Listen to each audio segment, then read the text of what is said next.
Hello. Oh no. Fancy me? Oh no, not again. Fancy meeting you all here. Welcome to a night of Dungeons and or Dragons. This scares me. With Die Rolling. We are one member down for a reason I'm not allowed to mention because of a court order. Other than that, we're all here. We're all ready to go. We're all raring to go. I would remind you what happened last time, but we've got a YouTube video for that. So you jump on there, YouTube it, remind us what happened. Big Stone King, the name of my debut album. And lick my balls. That happened. Yeah, a fair amount of that. That was on the other channel. And Carl's brought homemade stout. And a homemade stout. Home-brewed stout. Watch out. How does it taste? Actually tastes alright. Does it? It's very fruity, oddly. Is it? It tastes way different than it did 7 months ago. Is it close to last week's sherry? Oh yeah, we started the round off with sherry last time. It is quite close to last week's sherry. That's all right. Crazy. Is that your first ever homebrew Pass stout? it around. Pass it around. Is that your first ever homebrew stout? No. That's an delicious. imperial. That's It's an imperial So stout. it's like 8%. Oh, 7%. mate, it sounds What makes an beautiful. imperial It's stout? really coffee. It's Really- a lot more grain, Right, a yeah. lot less water, and a lot more Richer. so yeah. good. thicker and It's done a good It's job like there, I Tom. feel like I have to have a try. Done a now. good job I there. don't have to drink It's it. sweet and then I'm savoury. no stout drinker, Sweet but and savoury. I can I'm tell no stout that's drinker. decent. It's like a licorice pasty in a pint. I can only have one of those though. That is like a meal. Sorry, Carl, I wouldn't drink it again.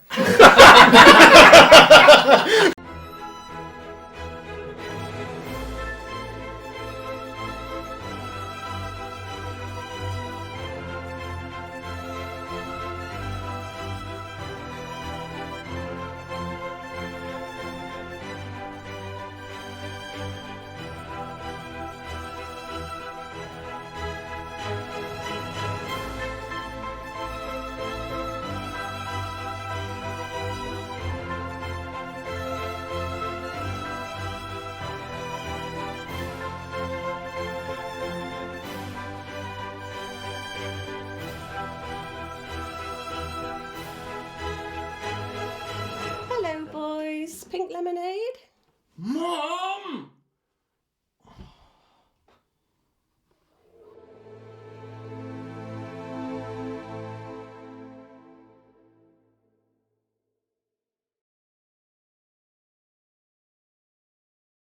Level 7. Not quite. Close.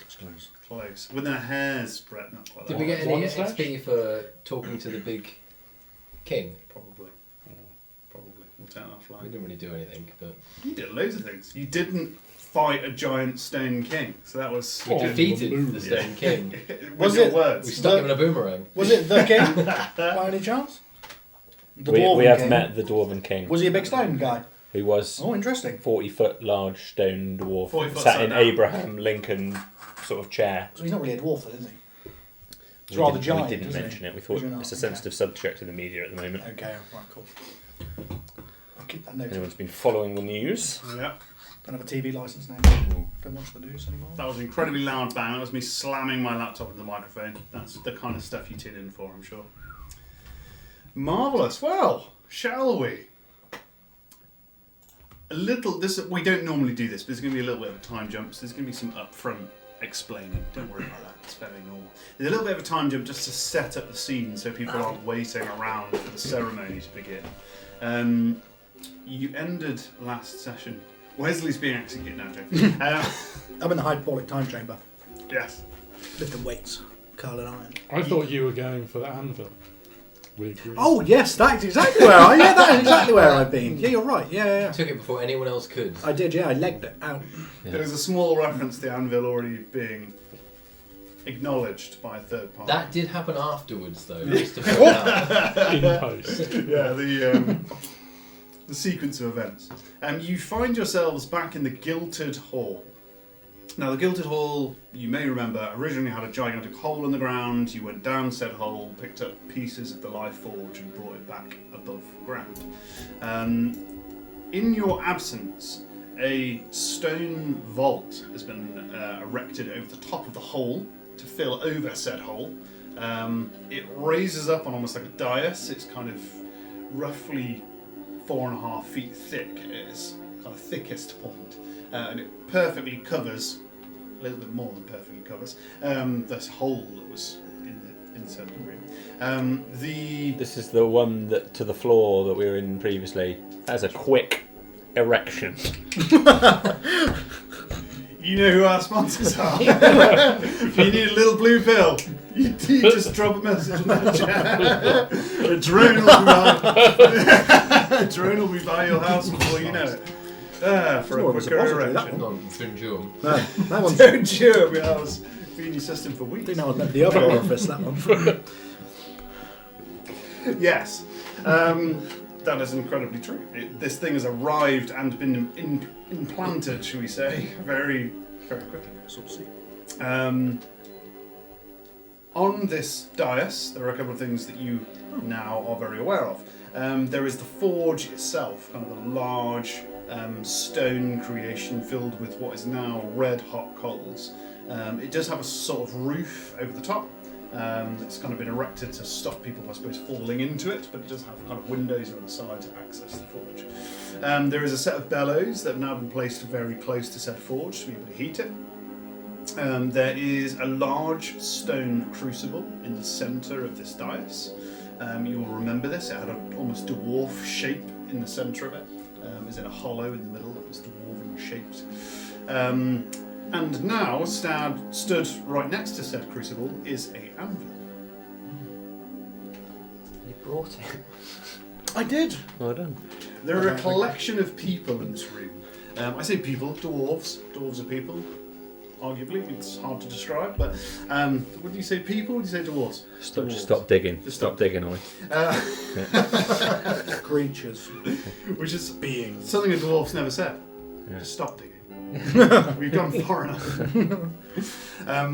There's a collection of dwarves. There's not a huge amount. A quick head count would give you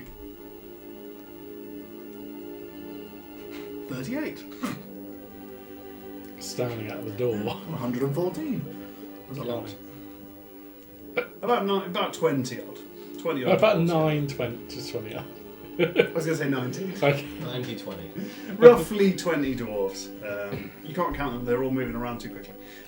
20 odd dwarves. You recognise a fair few of them. You've met the gilded members. They've obviously been allowed entrance into the Gilded Hall for this period of time. You've met the gilded members, or you've at least met some of them.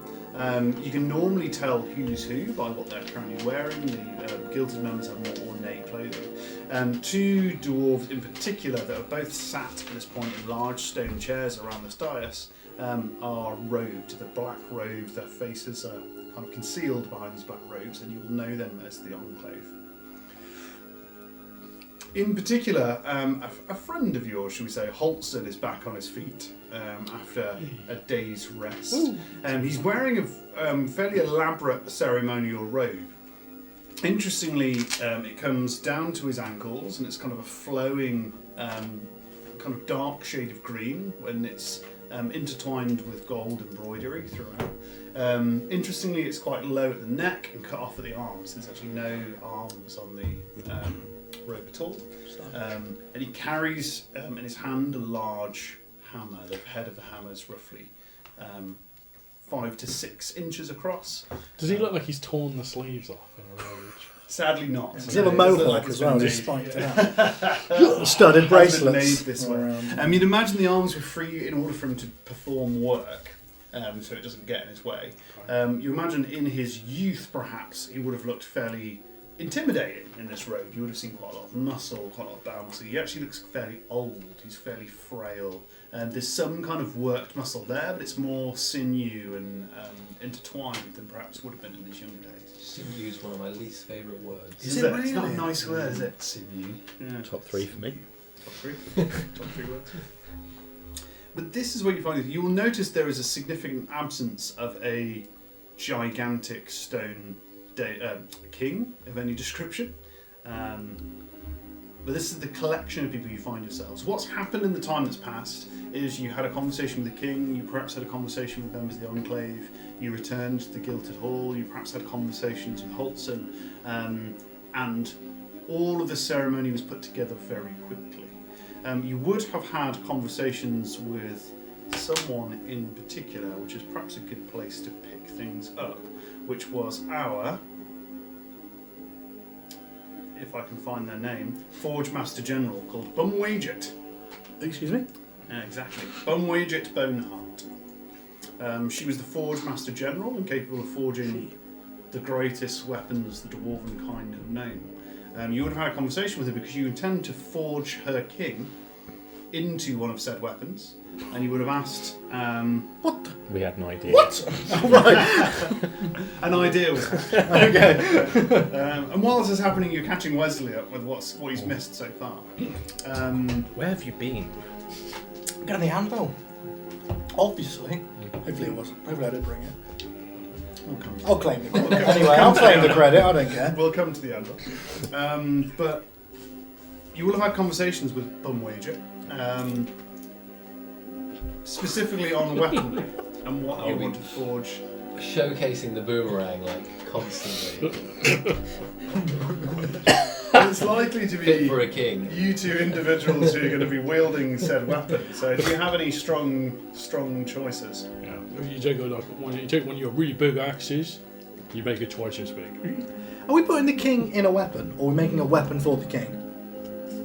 Yes. We're making a weapon for the king. Also, we're doing a lot of. Or We'll both be doing a lot of swinging of swords and giant axes. What are we? What's your We're shot? taking the king with us. In a weapon. He's too tall for anything else. It's a weapon for the king. For the king to be in. Does he come out of it, or is he forever He will be. entombed? We've made him one or two promises. But How did you what? in return, he'll be coming with us. In both spirit and a really sharp body. I'm very impressed. Nobody wanted to let anybody see it, but suddenly you're gonna possess him. No worries. Fabulous. We had some. We're liberating him. Liberators. I was thinking like a great axe but with long reach. 10 foot. like a halberd. Yeah. Bent handle axe. Yeah. I don't know his name, but a big axe. Yes. We had some collateral. What was that? What have we bargained away to turn the king into a weapon? Basically, anyone he wants to kill, he can kill, but it's negotiable. And he did say a few things about you, Yeah. Wesley Debenham. Can he wield himself? Or he'll just commune that they must die, and we can use the weapon to do the killing? You should probably ask the bum Yeah, lady. I'm well confused.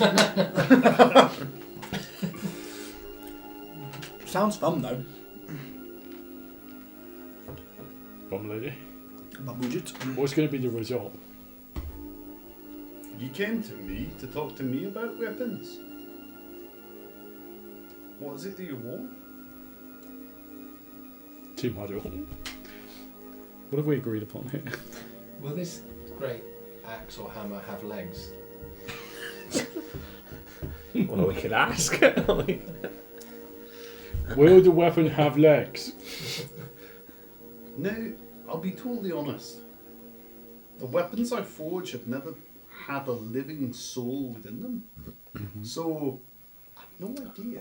Imagine I very much doubt it. a great axe, but it's got legs and it's got real musty arms. on either side of it. Big cartoon eyes Knife somewhere arms. on him, yeah. Eating the beast. I don't think that's what it's like. I think it's more like a powerful essence. Do you wield it or does it wield you? Oh, when you That's grab a- it, your eyes glow, and then you are the king Can for a you, day. can you do that for Now, one that's day? the kind of thing that I'd probably be worried about. Yeah. Okay. Spoiler alert. Just for one day, though. I need to consult my manual.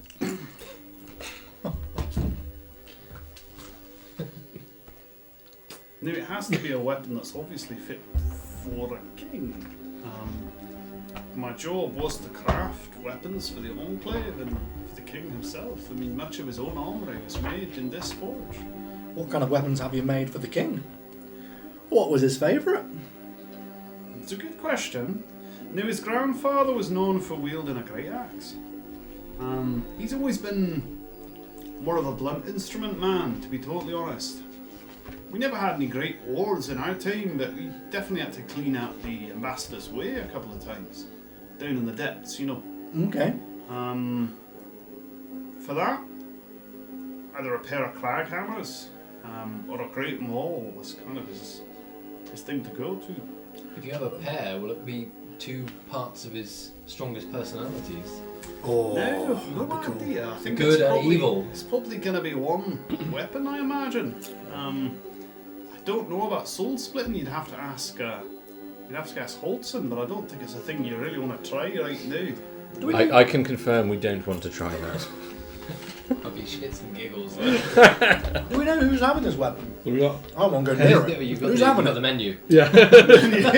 I just Hey, there you go. You can just have a look at that. We got heavy What are weapons, these two having which I think is what we should go with. A maul could be pretty good. 2d6 bludgeoning, Do they have or a great a axe. flail? I like a flail. That's Very dwarfy, 1d12 is it? slashing. No, it's a bit sour. Drag along isn't the it? floor. Whatever Yeah. you like. A morning star's pretty cool. Morning stars are rad. Does do a lot of What's a damage. glaive? What is a glaive? Glaive is a Long- long. Yeah. Really Spear long with a spear Yeah. with a long blade. shaft. Sounds a bit too sharp. almost like a sword at the end of it. Oh for me. wow. It sounds like you want something blunt. Yeah. But they don't have a great hammer. That's what they have a war hammer, but it's not a heavy weapon. Wow. These are just what the standards can craft, aren't they? What is it that you want? We kind of want a battle axe that's got a hammer on the other side. Yeah, that would be great.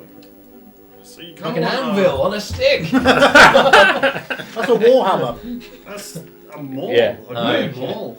Yeah, we'd probably call that a maul, but I can forge that. I mean, that is. We're You want to take a look? You guys. You want oh, an anvil on a stick. You want the heaviest thing I can make with at the a end of bl- a stick. with a blade on one end. With the blade on one end. So like a war pick. You seen a war pick? No, like an axe blade. Half hammer, half axe. That's a maul. Bless you. Yeah, that'll do. Yeah. Nazi yes. Bringing the popcorn. Nazi. So a hammer on one side, axe on the other. Hey, I can probably do that. Maul the merrier. And how long do you want the haft? Well, they're both small, and you guys are wielding Yeah, it, right? probably 6 foot, to be honest. Yeah. It's going to be a boomerang, the hammer. So you want 6 foot haft, blunt on one end, axe on the other, bladed haft. What would it hold? No, that would be ridiculous. No, on the end of the haft. Sometimes you have a blade on the end of the haft. You No, know, make catch it- people make it- on the inside. Make it blunt for smashing faces. A fist! So we'll fix it. Oh, a a fist. metal fist! Please, a fist, fist. on, fist on the pommel. Yeah. Yeah. Ah, yeah, I can force that. Nice. Where's the king? I love how little Is he input he still has in in this decision as well. It sounds. Do we leave the king in the other room? I guess so. he was pretty We've got cool. because we've got to take everything to Oh, you him. can't get through the door. Yeah. Right? I like how much you just trust that this is true. Stranger things happen. Yeah, and Haven't things queried it anymore. things travel very quickly around Okay. here. You know, if somebody wants you to forge your king into an item, you learn about it very quickly. Some time has passed though. We had a month of like really gruelingly trying to convince everyone that This is true. we have spoken to the king. Yeah, He does We've want spoken. this. People have understood at least. And I imagine there'll be some kind of ceremony and address. You know, it's not just going to happen. Your blunt end, can you make that a big fist? And then there's a little fist on one and a big fist on the other. Like in this way. It's a big fist. Can you have tattoos on the knuckles as well? King. To be decided. We'll leave an indent when you punch someone. It says king backwards. Yeah. We're gonna need that. Appreciate it. I'm not sure about the big fest on the top. I liked your first idea better. Okay. An anvil. with a blade on the other side, And a proper and a fist stoter on the bottom. and a stoter on the bottom. Aye, I think that makes sense. I can forge that together pretty easily, actually. Happy with that. Including the I'm just an ideas guy. king. Take it or leave it. Okay, what do you need? Oh, I've got everything I need. Just leave me to it. We've got plenty of materials. I just need the work. And if the work's here, I'll do it. Great. Leave it with me. We have. Well, if we get through this, we go and make a weapons design company. It's just a bag of fists. There's fists on chains. That would be cool. Mm. Would be cool. And then when you hit someone, it comes back. In the time that you guys have spoken to the king, you've come and got a design for the weapon that you're gonna forge the king into. Felix is definitely crayoned. You're crayon it on a piece of paper. I like that. You are likely conversing with the dwarves. You're kind of getting used to kind of being around here now. Eventually, somebody taps you on the shoulder at Elantrix. You will remember them as Bruvale, who was a gilded member of the Fine Small Items. He was the person you spoke to most in the Gilded Hall, and he put you forward to be. Did he answer the door in the first place? No, the first person on the door was a guy called Sadmuk. He was the confectioner, right? No, he's the guard. Oh, Guard. There was a confectioner as well. Yeah. Yeah. But It yeah, was the next Bruvale was the person person we you spoke spoke to more He'll frequently. flit for away that. to that side. I think we might have run into a friend of yours. And by friend, I mean not so friendly. They came with the anvil, you see, and after the story you told us, I had a feeling that not everything was above board. Nobody let on. Nobody knew. Nobody dogged you in or anything, but he called himself Undar. Wearing grey. Funny accent. Came from Renthari Prime. Just to go with the hat. Did he have a hat? Ah, yeah, big wide brimmed thing. Grey. And a jade. Yeah, oh, he was the one chasing us for a long time. Okay. He said he brought the anvil with him. Said he knew that you'd come this way. I spun him some kind of story, like, and eventually we said we were going to confirm that the anvil was legit. Obviously, we know it was legit. Take it through. We didn't quite like the cut of his jib, you know. Came on a little bit higher than thou, you know. So we sent him on his way, and we told him to return in a 10 day. He wouldn't take no for an answer. He did leave. The reason I'm telling you is I've got a feeling if you go out that way, he's going to catch up with you pretty quick, you know. Now there are other ways out of the mountain, and with everyone you've spoken to up into the Enclave, there's a couple of ways out that might be preferable. I mean, you obviously know your own business, you know what you're about. I'm sure with the King's help, you muscle on right through. It's your choice at the end of the day. Just thought I'd warn you. Man came, Undar came, Give him a brought start. you anvil, deliberately wanted to know where you were, kept trying to ask, kept trying to get in. We played it safe and just kind of sent him on his way, you know. Got to test it out, haven't you? Thank you. That's fine. Just saying, there's a couple of other ways out. You don't have to fight this one. But with the King's help, who knows? Maybe you'll stove him. What are the other ways out? I'm no expert. You could talk to the Enclave about it, but obviously there's the Gnome Line. As far as we know, it hasn't run for years, but the station's still there and the line's still there, and we haven't heard of a cave-in. Mind you, a couple of years ago there was that event, you know, and Yes. who knows what's disrupted down there, but it's a tunnel at least. That'll take you one way. Listen, one way it'll take you up back to the Gnomish lands, and the other way down to the Halflings. So either way, world's your oyster. There are other stations along the way, mind, but you can get above ground if you wanted to. You follow the tunnel, it'll get you there. Problem is, if it has caved in, you're backtracking the whole way, you know, because it's a single hole. Now there's Ambassador's Way. That's the other way out. That was before the gnome line. That was the way we connected the dwarven land to the lands around it.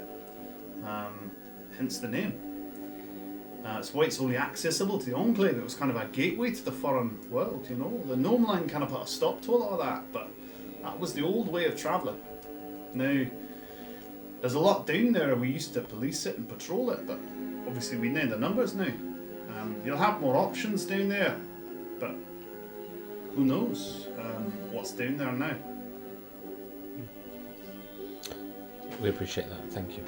It's alright. I need to use the forge myself as well. Okay.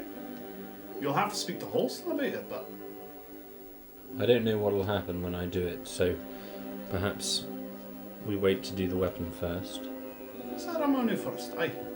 Makes and sense. then stand back when I do a thing. Fair. Okie doke. Felix would like to speak to the Forge Master again. Yeah, don't wager. Yeah. Forge Master General to you. Well, I apologise. So I got this sweet great sword. As you Oh, know, yeah. It's like stock standard great sword. I'm aware of it. Any way you can make it sharper, Oh, aye, yeah. like dead sharp. How much do you want me to take off? Well, you need to still keep the structural integrity. I tend to use it as a bit of a pole vaulting device from time to time. I thought you It's Imperial heavy Lager for what went it straight is. through you. You I could know, probably make it I later. left for hay fever, but I came up with a brownie and some biscuits. Oh, Oh. excellent. Appreciate it. It's heavy for what it is. You reckon you could make it lighter? Stronger? Stronger than lighter? It's hard to work with someone else's craftsmanship. I mean, I can do it. Of course I can. I can do anything. Maybe you could do a trade in if you got a better one. What you got? What you got on you? You know. I've got this great sword in. No, you got on you. You know. I have to speak to my bank man. Oh, yeah. Yeah. Maybe 10, 20, 30 GBs. That's a fair amount of money you got. Well, again, I'll have to speak to my bank manager. Are you attached to this at all? Yeah, it holds a certain sentimental value. It's killed a lot of things. I can confirm. Whatever you're saying. It would be a loan. It would be a loan. Oh, he's got 20 GP. That's fine. And a sweet snail shell. Check me out. Is it red? You probably, I'm not willing to part with you that. probably about, I'd say, let me think, 480 GP short of what you'd need. Okay. I could make you a better one. I could make you one better than that. Yeah. It's not really going to do much good. Well, 20 GPs, can you just sharpen this one up a bit? Sure, I can do that. Maybe it's a +1, +2, you know what I mean? Nah, not really. What No. if you put a fist on the bomb? I'll pay for the fist Not on really, you the bomb. know. Just a Yes, plus, you just a need plus more, one. more of this. I've only got 20 GP. How much What, can what, you? what do you want? How much can you shout me? Now, from what I've heard, you have recently come into a fair amount of Thunderstone and Firelight 3J. Yes, we have. Yeah. So, now, I'll be honest, the trade routes are closed. Nobody's buying it. Alright? So it's worth nothing. You've been told you got 10%, you got 10% of nothing until we can sell it. Right? So, if you go and make a deal with somebody else to sell it, then you get your finder's fee, which I think is probably around 10%, am I right? 30. I think it was more actually. I can't remember. Well, you got to square that with the Miners Guild, but how about whatever you cut, when you sell it, I'll take 500 straight off the top. You get your sword. We wrote it down. 30%. Look at that, 30%. Is everyone cool with that? I'm just going to do a cheeky 500 GP loan. Everyone good? Because it's all going to be held in the bank anyway. It's not worth anything to you, right? I think it's fine. But it's worth something to me and stock. Are we Yeah. coming back? Not for a Are we long, coming back? not for a long time. We just give him our share. What do we really need with it? It's one day I want to retire, so Okay. No, it's a lot of money you've got sitting there. How much do you think we got in there? I don't know what the market rate is. We've been here for a long time, but back in the day, I mean, that's going to be worth a lot of money. If you sold it all as is, you're looking at. Ollie's got a whole financial simulation. Does yeah. You've asked him a lot. Spreadsheets. I'm just checking the stock exchange. Projections. Yeah. There's a lot going on.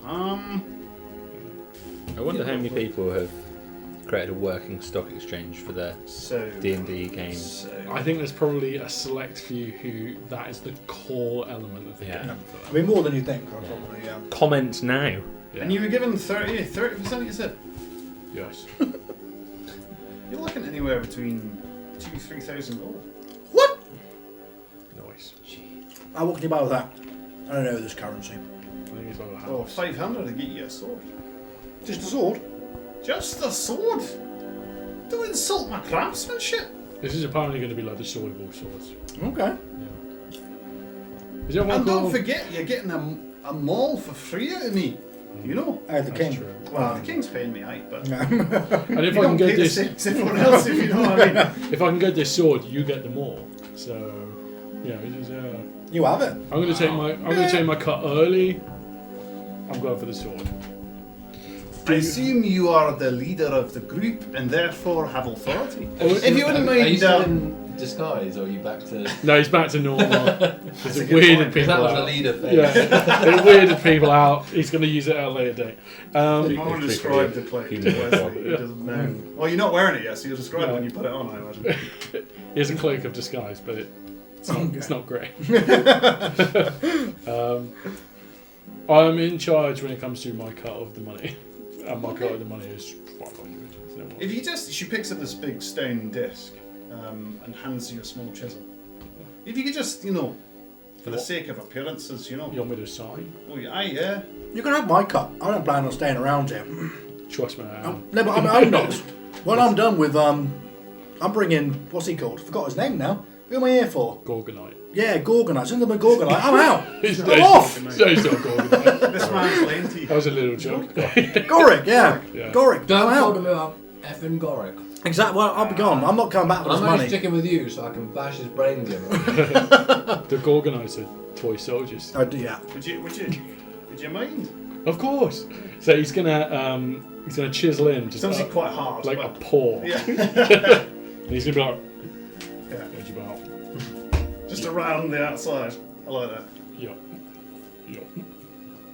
Strangely compliant, but also strong. It's you can see why it's been used as a writing material. Yeah. So long. It's like a sandstone. Yeah. Nice. She takes it and puts it down. She's obviously still kept, despite her age, kept in quite good shape. She's quite a stocky woman. Most of the front of her is covered in kind of a leather jerkin, kind of most of it. It comes right up to her neck. It's obviously protected from the forge, but... right, okay. I'll get right on it. Appreciate it. You got any less ridiculous stylistic features that you want building into this thing?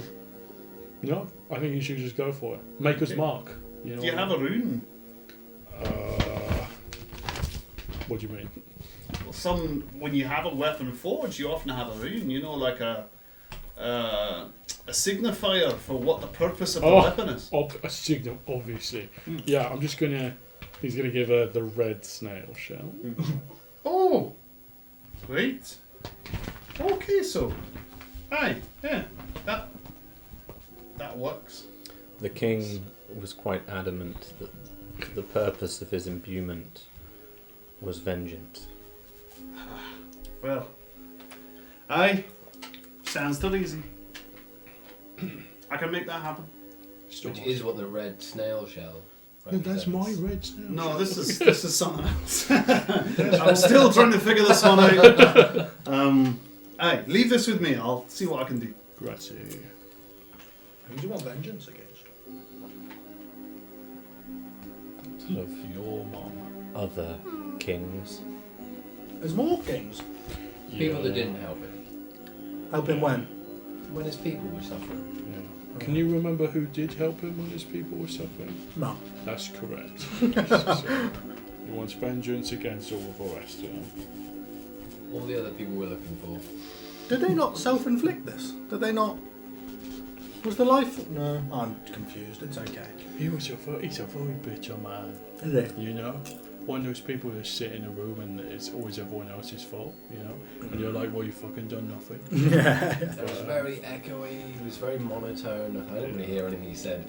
Did they build the Life Forge to get eternal life, and in turn sacrifice the souls of their future children, or was that curse already a thing? So they made a Life Forge to kind of keep the people alive who was alive. It's really hard to tell. The order of events is very difficult. They're very old. Yeah, either they built the Life Forge, Well- and they got too close to understanding the sequence of life, they got cursed, No, or they got cursed, and then they built the Life Forge, and it didn't work so well. I hope it's that way round, because you shouldn't be really that angry if you kind of fucked your own experiment up. Yeah, But you're angry at everyone because you no fucked one it can up. really. Okay, we'll just Yeah. touchy subjects and we gloss over that in Yeah. conversation. Okay. Anyone? No, am I right? Or I don't know. Yeah. It seems like it. What does your manual say? The handbook. I shall refer to dwarves in the handbook.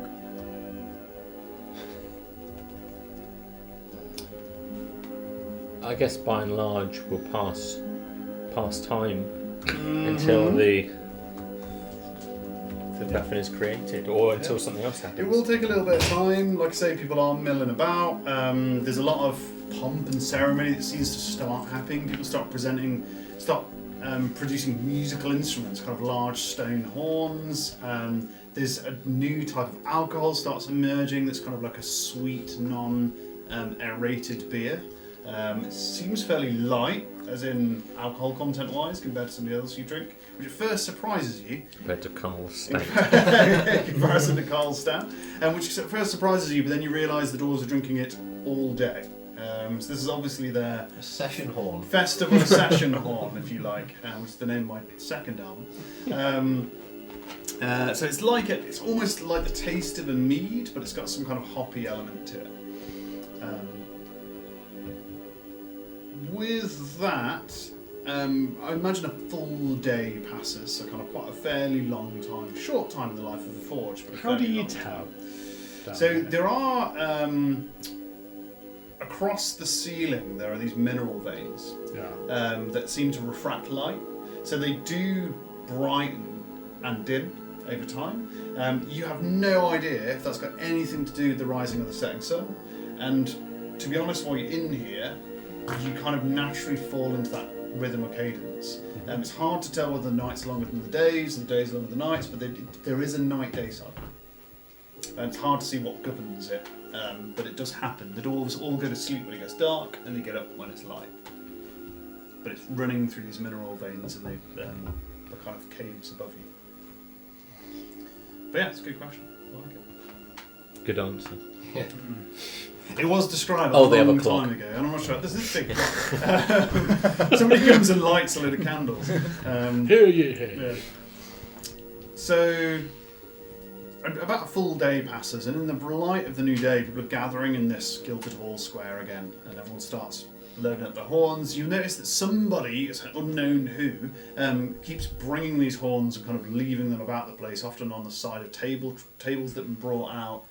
They have these kind of alcoves in the side that you can hook a horn on. They're not someone's, they're just put out around the place, and people seem to pick them up. They keep being replenished, but you're not entirely sure where from. Somebody's obviously doing the work, but you're not entirely sure where. I assume they have public toilets. They do, yeah, the lavies do exist. That would be a result. Yeah. Yeah, frequented fairly regularly. If you took your little cages out, you could get horns in. Yeah, There's a that's horn it. somewhere. I do have a Oh, no, horn there was somewhere. wasn't there? Yeah. It might be moved. Donated. No space. Donated to the cause.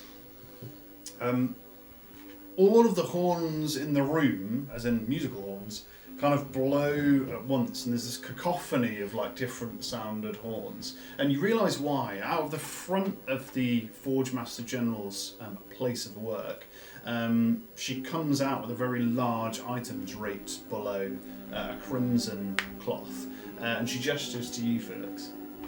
Come on, I haven't got all day. Okay. I don't know why I was animating him running over. She places it down on over one leg, and you know that it's very obvious that you're supposed to unsheath the weapon. Okay. Then I will do it very ceremoniously. Much like your old weapon, it seems to have been taken as a guide, if you like. Yeah. There's a very thick blade that reaches 7 foot long. 6 foot. 6 foot. This is 6.5 foot long. There you go. It's straight back down one side and only bladed on along one edge. It curves quite nicely. The other one had kind of an angle, whereas this curves quite nicely to the tip. You notice that the pommel is kind of some kind of brassy gold like guard on the back of the blade that comes out just a little bit prouder, the blade itself. There's red wrapping that seems like some form of velvet or silk that wraps around the pommel. All the way down to the pommel, there's a large amber, what almost looks uncut gemstone. It's kind of rough and rugged. But within the centre, set within it, is a red snail shell. Yeah. Delicious. Now go gently with it. He's gonna lick it. As you lick it, you breathe on it. And as you breathe on it, you notice within the metal, as you breathe on it, there seems to be a series of runes that run within it, but they're not visible unless you kind of breathe on it. Almost like some kind of very light indentation. You can't read them, but there's something that runs along the whole. As his like breath evaporates, you can just kind of tell the quality of the forging. It's delicious. Even though you lick the flap, your tongue split in half. It's so sharp. It's so sharp. You cut yourself just looking Even at the it. flat bits are sharp. It is hard to see. So your old blade kind of had a very obvious groove, if you like, where it went down to a blade. It tapers to a point so well you can't actually see the angle. It just kind of it's one solid blade the whole way. It's a good one. She also gestures to kind of a small silk box that she's got. It's kind of wrapped in silk. It's probably stone or wood within it. It's fairly light. For taking care of it, you know. Oh, nice. The old one was a little battered. It's a bit heavy to carry in your pack. Like, it's more of a ceremonial thing, but maybe you can take the bits and bobs and just throw it in your pack. You know? Sure will, Chief. You know, there'll be a whetstone in there. There's a little bit of the red silk wrapping for the handle. There's some kind of pot of something that's fairly fragrant. You Like don't know if wax. it's wax or oil or something. Sword repair kit.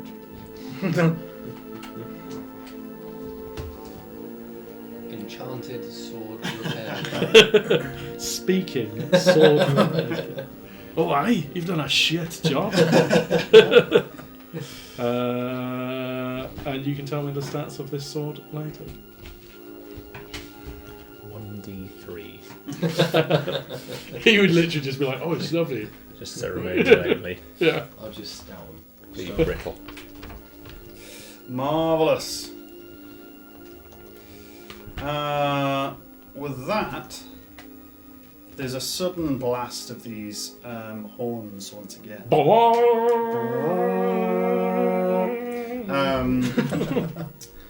Benwaja, as you've noticed, has retracted back into a hall, and she comes back with a very large item. 6 foot across, it's much bigger than she is. Again, it's draped under kind of a dark purple velveteen robe. It looks like a robe anyway, kind of flowing with, has kind of gold filigree laid in it. She slowly walks down the stairs in front of a workplace, and actually she lays this item on the crucible. It's actually bigger than the crucible, it sits atop it. The crucible, if you remember, has this inset of a dwarf on the inside. It doesn't fit within it, right? So it kind of rests on top. For the sake of the ceremony, that seems fine. Like, nobody kind of says that this is unusual. She then kind of nods to Holston in kind of a grim way and backs off, and Holston steps up. Well, I seen you dwarves and others.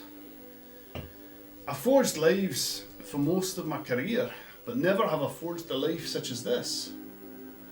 Only once has this life left its mortal form and gone into something else, and it wasn't done by me, it was done by a feud and renovated enclave. So it is my pinnacle of my career to say that today we forge our very king's soul anew. The sin of Nulgar Gruni Granite Brow will be forged anew into a weapon of vengeance. He pulls back this purple shawl off the weapon, and revealed beneath it is much as you described. There's an anvil on one side with a blade, a huge axe blade that runs on the other side. It's a deep kind of reddish, what looks like almost unforged ore or stone is what the kind of anvil and the blade is made out of. Apart from the face of the hitting face of the anvil, and also the blade itself, which is some kind of polished, almost gold. It looks as if it's gold, it kind of shines. The haft itself is made of a similar material. It's obviously metal to withstand the weight of the anvil itself. And it comes down to a pommel. The pommel is bound with this similar kind of silk material, but in purple. And the actual pommel itself is made from again, a shining, almost gold metal. Is the shape of a fist. You notice again on the face of the hitting face, if you like, of the maul, the anvil shape. There is one singular rune. It's an angular shape. It's almost a upside down triangle with two kind of tails that come out the bottom. Only Elantrix will be able to read it from where you stood, and it says vengeance. It's kind of simple, kind of one word thing. They all kind of sit there for a little while, and you're kind of unsure what's supposed to happen next, right? You're all kind of there. Holston grabs out of a belt this hammer that he's got, and he just places it on top of the dwarven anvil that's in front of the crucible. And then you hear a voice, an almighty booming voice that echoes throughout all of the cavern and all the chambers. It's a voice that you've heard before. It's the voice of the king. I swear this oath today. 2 years I will roam the lands beyond these halls. I will make sure the name of our people is not forgotten, and I will hold the kings and queens of our world to account for their failure to recognize our plight. For 2 years, I will understand the curse that has become our people, and I will bring us back to fruition. Or else, I will have the entire world reminded of the sundering of our people. And with that, Holston picks up this hammer and he drives it down on the anvil. There's a flash of green. It's almost hard to bear as this flash kind of fills the chamber around you. You've seen something similar before with this anvil, but it seems directly to be impacted by this kind of gold, this bright green light that flashes outwards. As Holston raises his arms, a couple of stone, kind of almost automated golems come out from the side. They start pounding on the bellows, and you notice the fire within the forge itself starts glowing green as well. And he repeatedly bangs on this anvil and starts banging on it over and over again. And as this happens, the green fire in the anvil seem to start to glow in a kind of green, iridescent way. It's not long before small tendrils of light start coming from the forge and from the anvil and moving over towards where this gigantic weapon is laid on the crucible. The light actually seems heavy in some way. It seems to drop down into the crucible itself, almost start filling it like a bowl, until actually the crucible itself starts to glow much more than the items around it. The dwarves are watching in kind of a stunned silence. It's very unlikely that anyone has seen this happen before, although people have spoken about it. This drumming on this anvil continues, this banging, and Holston almost seems to forget kind of where he is. He's making no recollection of anyone as this hammering continues. The crucible begins to glow brighter and brighter until it's probably at the peak of what you're actually able to visually look at. The light above you that runs through the minerals of the cave seems to almost flicker. It seems to get dark in here, almost as if the light is being drawn away from from the room and from everything else. Particularly Elantrix, you hear a metallic sound, almost a buzzing sound. Where are you keeping the Alethi, Atharth? Ashari. Where are you going to keep the? I've been reading a lot at the moment. There's a lot of A words in fantasy. The Ashari lens. Where is it? Is it on you? Is it in your backpack? Is it? It's in a pack most of the time. Yeah.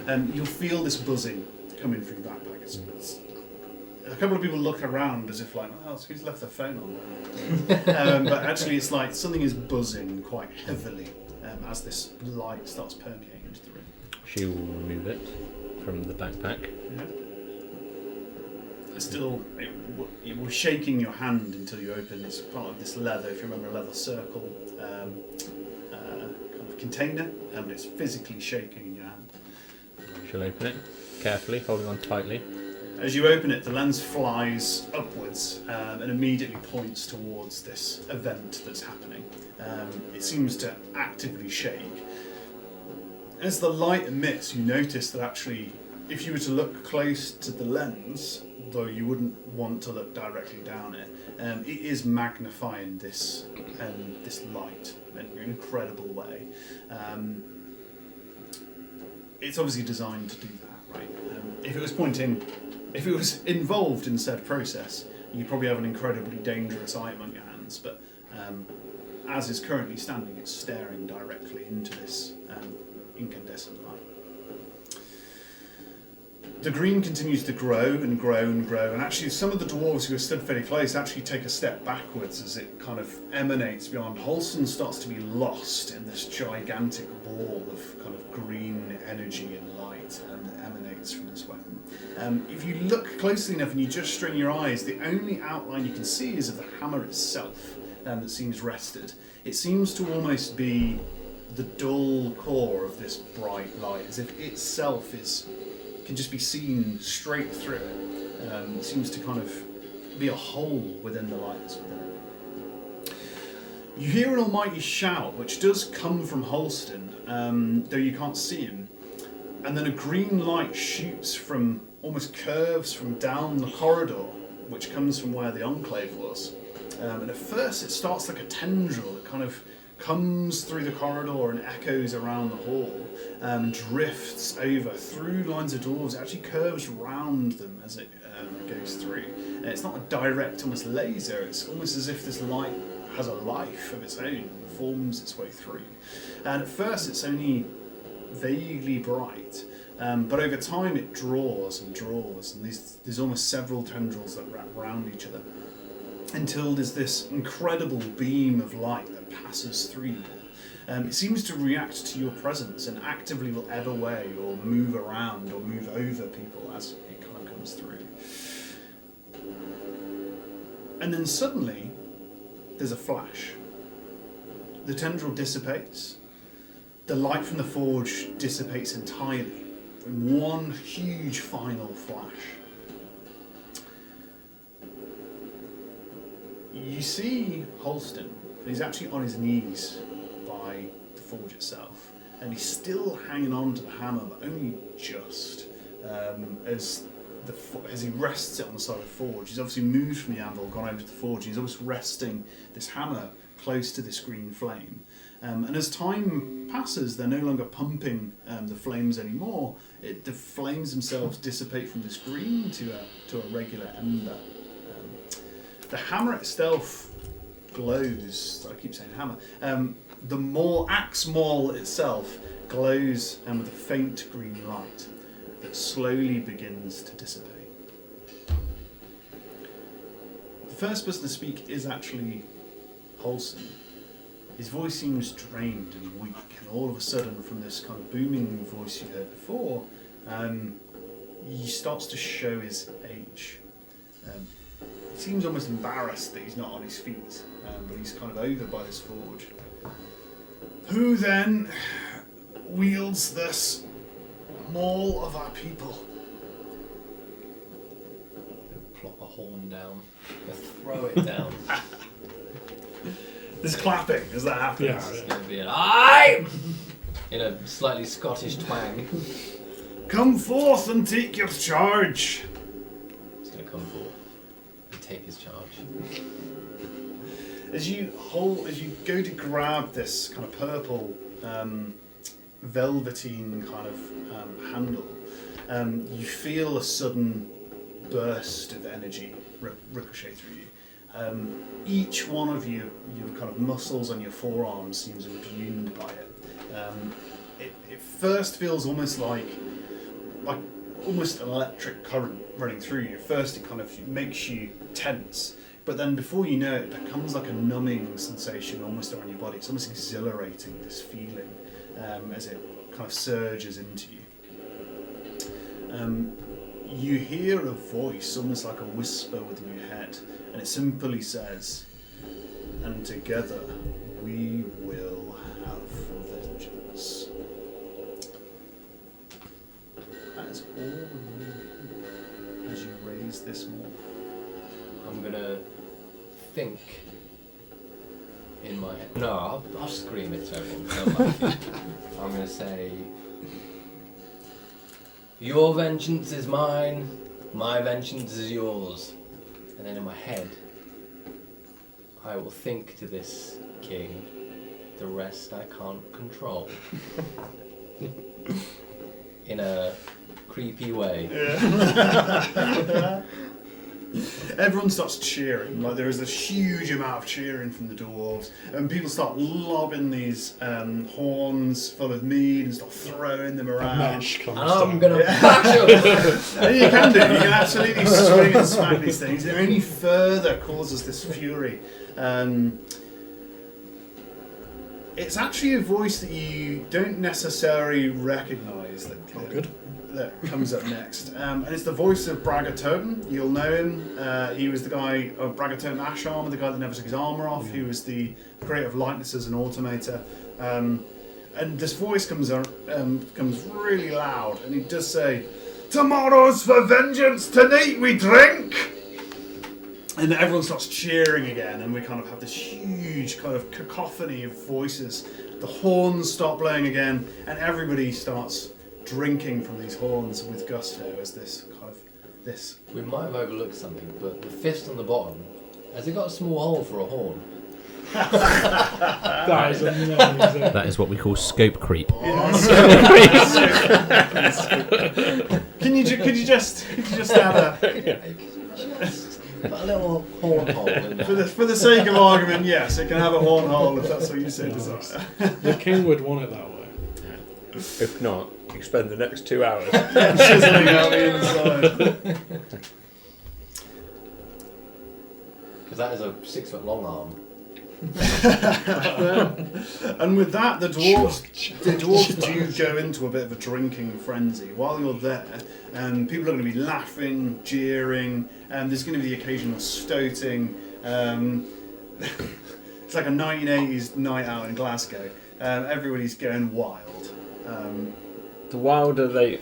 Elantrix is going to encourage them going wild, but is not going to participate. Yeah. She is going to sort of stand back. She'd like to make some kind of a investigation or insight or whatever you think is appropriate on how dead Holston looks. Like, does he look like he's about to die, or does he just look knackered? Does he just stow in from the hammer, the maul? Yeah, he looks peaky. Yeah, he does look unwell. Could you make maybe a medicine check to see, try and infer Yeah, if he's like critically peaky or absolutely. yeah. That's not very good. 6. So, it's hard to tell, right? Yeah. He's an old man. You'll notice what's obvious is he hasn't yet stood up. He's still alive, but whatever just happened took a lot out of him. But he's still alive. I'll shout from the distance, "He needs a horn!"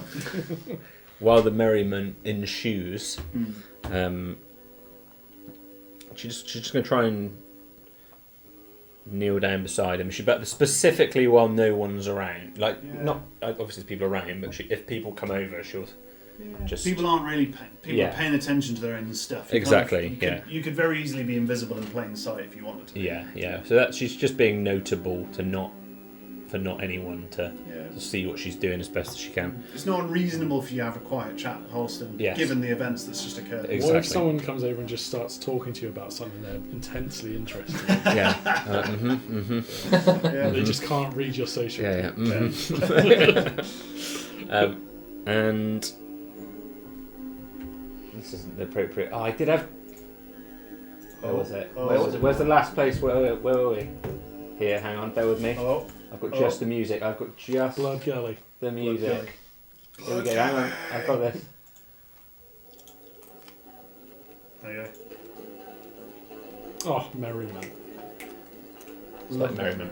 It's maybe it could be more merriment, but It's the best. quite jovial. It's the best I can do at short notice. I assume there's like a big chorus of Diggy Hole going on. Yeah. You'll notice people have got pickaxes and have started to just randomly gouge holes and things, which is fine. Each other. Yeah, just generally the occasional punch up is happening. People are starting to think it's funny to just throw the tables over. It's Yeah. getting pretty raucous. Because it is. Yeah, And that's- it is hilarious. That's just casting. That's just fascinating. Yeah. Felix takes his sword, drops his sword, it's so sharp it just cuts the table. It's just the table falls. It's just Made a so mistake. good, just watch it. Just so She'll be talking with him, but I'm happy for others to do things because mine will probably end up being more dramatic. So. Yeah. Is anyone doing anything in particular? Just literally just drinking horns from the Yeah. 6 foot. People love it, like they're actively. You'd think it'd be disrespectful. No, this is really what they want. Yeah. even the king is like, revenge.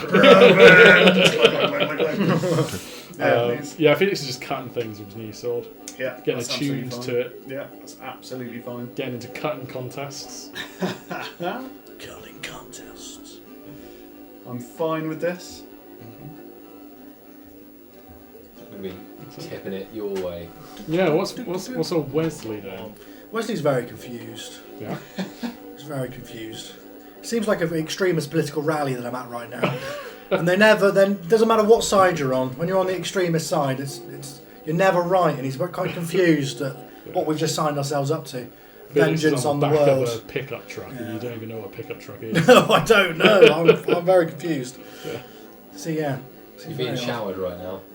I feel like next thing we're going to be on horseback, just burning everything. We're going to be riding around. I don't know what to make of it. And then we'll black out and not Yeah. remember anything. Are you expressing your confusion to anyone? No, it's probably just because he doesn't. Yeah, I don't know. Yeah. No, he's Come probably on, just- dwarf! It's revenge time! Why are we having What we revenge? always- I'm very confused. Revenge, revenge, revenge. Get involved. You know. I'm talking with Holston, I'm afraid. Very confused. No worries. Felix is remaining sober, but getting involved. Have you been away? This is Moosey. Or is this a I have no idea. were there, we'll ignore it? Or- Where were you? I don't know. Okay. Where was we last? Where was we last? We were in the dwarven. We were at Holston's. Last place we saw you was at Holston's. I think it was at Holston's, yeah, because Yeah. we'd murdered Post cave. post cave. We come back up from the Pretend cave. lion. Weren't you? Yeah, actually, No, yeah, just had a a long little nap. happened the whole time. Had a long sleep with the stone dog. Because that is a lot of exertion considering what you normally have been used to be Yeah. fair, over the years. Sit-ups in a tiny room. Yeah. There we go. Brilliant. So yeah, during all the joviality, she'll wait till it's sort of the most raucous it can be. Just as Caston's up on a table doing something. He's got it pouring, he's spinning in circles. He's feeding everyone.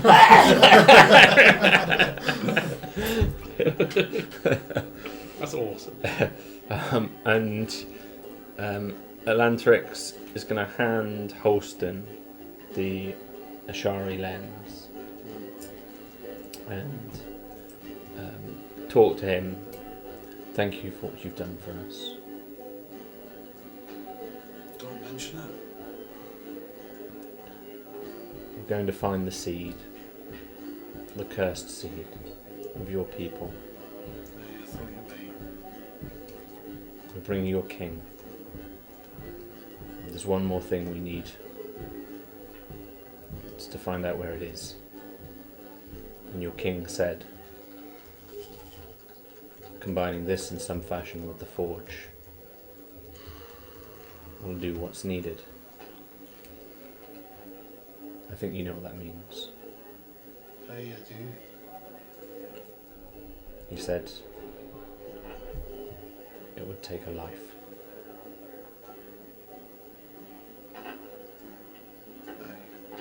You will. I should just step away. Smile at him. Thank you. Savage. Just inferred. Kill yourself, please. Felix is on the table. Little dance. You can imagine a scene playing out if this was a cinema. Everyone bums around. And the camera just goes into slow motion around this little moment. While Yeah, horn in the air, and then he just bats it with the sword. 341, 341. Go long.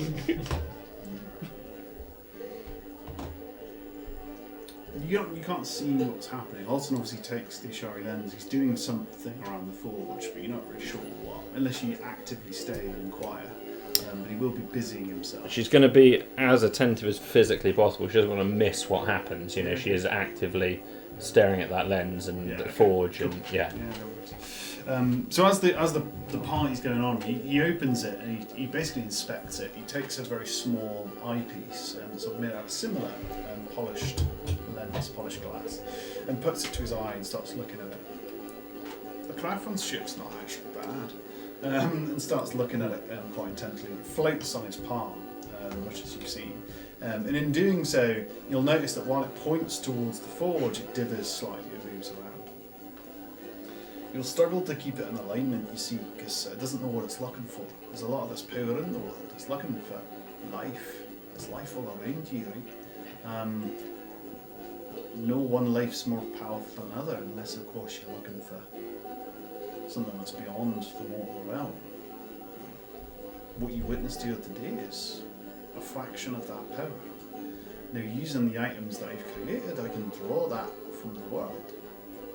But as you will know, there exists in the world now a very powerful source of this magic, beyond anything else. Left to its own devices, it will seek that out, but it's not directly in sync or focused. Now I can focus it,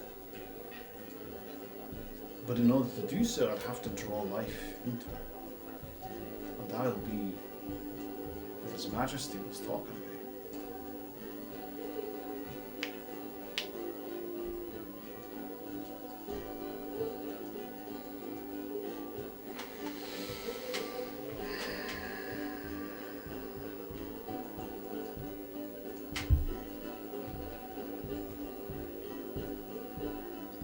Perhaps you should come with me. I think I can do this. But I don't think the others should see what I'm about to do. he nods and walks to him. You start walking off, and as you start walking away with Holston, everyone starts jeering. Obviously, you're walking back towards the house. Didn't know you had it in ya! He lost my beard. Well,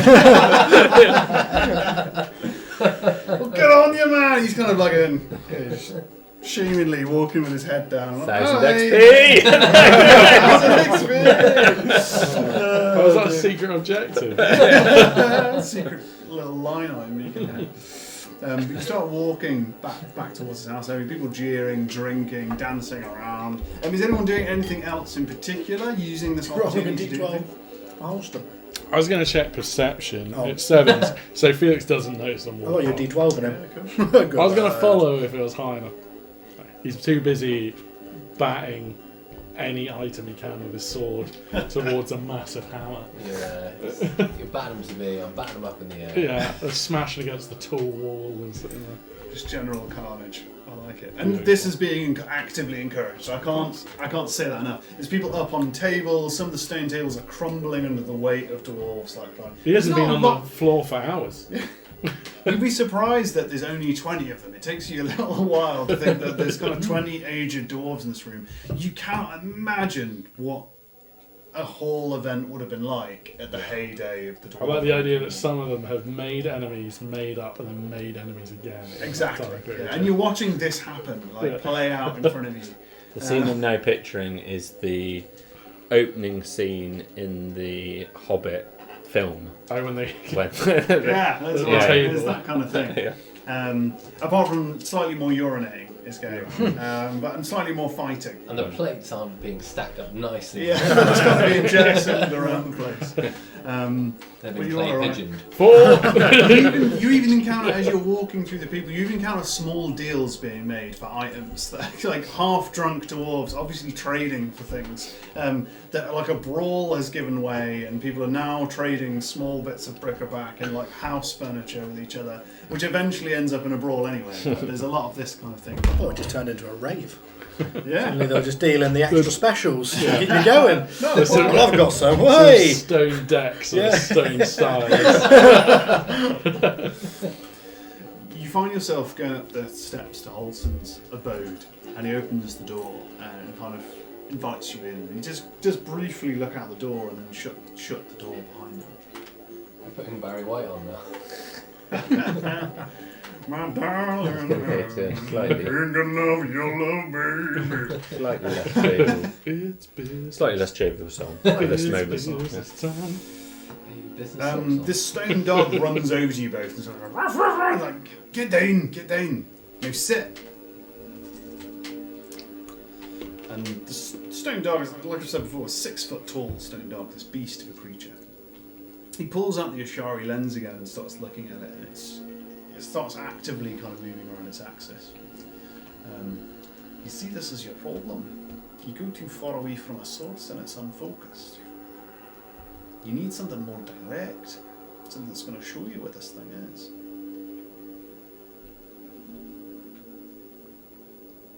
No, I'm really sorry about this. And you notice when he says that, he's not saying it to you. I'm really sorry. You've served me for many years. But there's things that I have to do for my people, and my time here is not yet done. And with that, he pulls out his hammer, and he smacks this stone dog clear in the head. The dog almost whimpers, and as that happens, he does it again and just keeps ramming this hammer on this creature. And the stone starts breaking. You see this flash of green light as he's kind of hammering this thing in.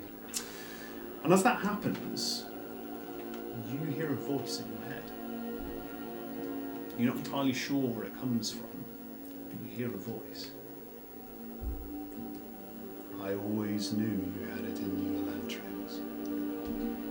I told you your world was dying, and I told you that you would do anything to save it. Now here you see a man destroying his only friend for your quest. How does that make you feel?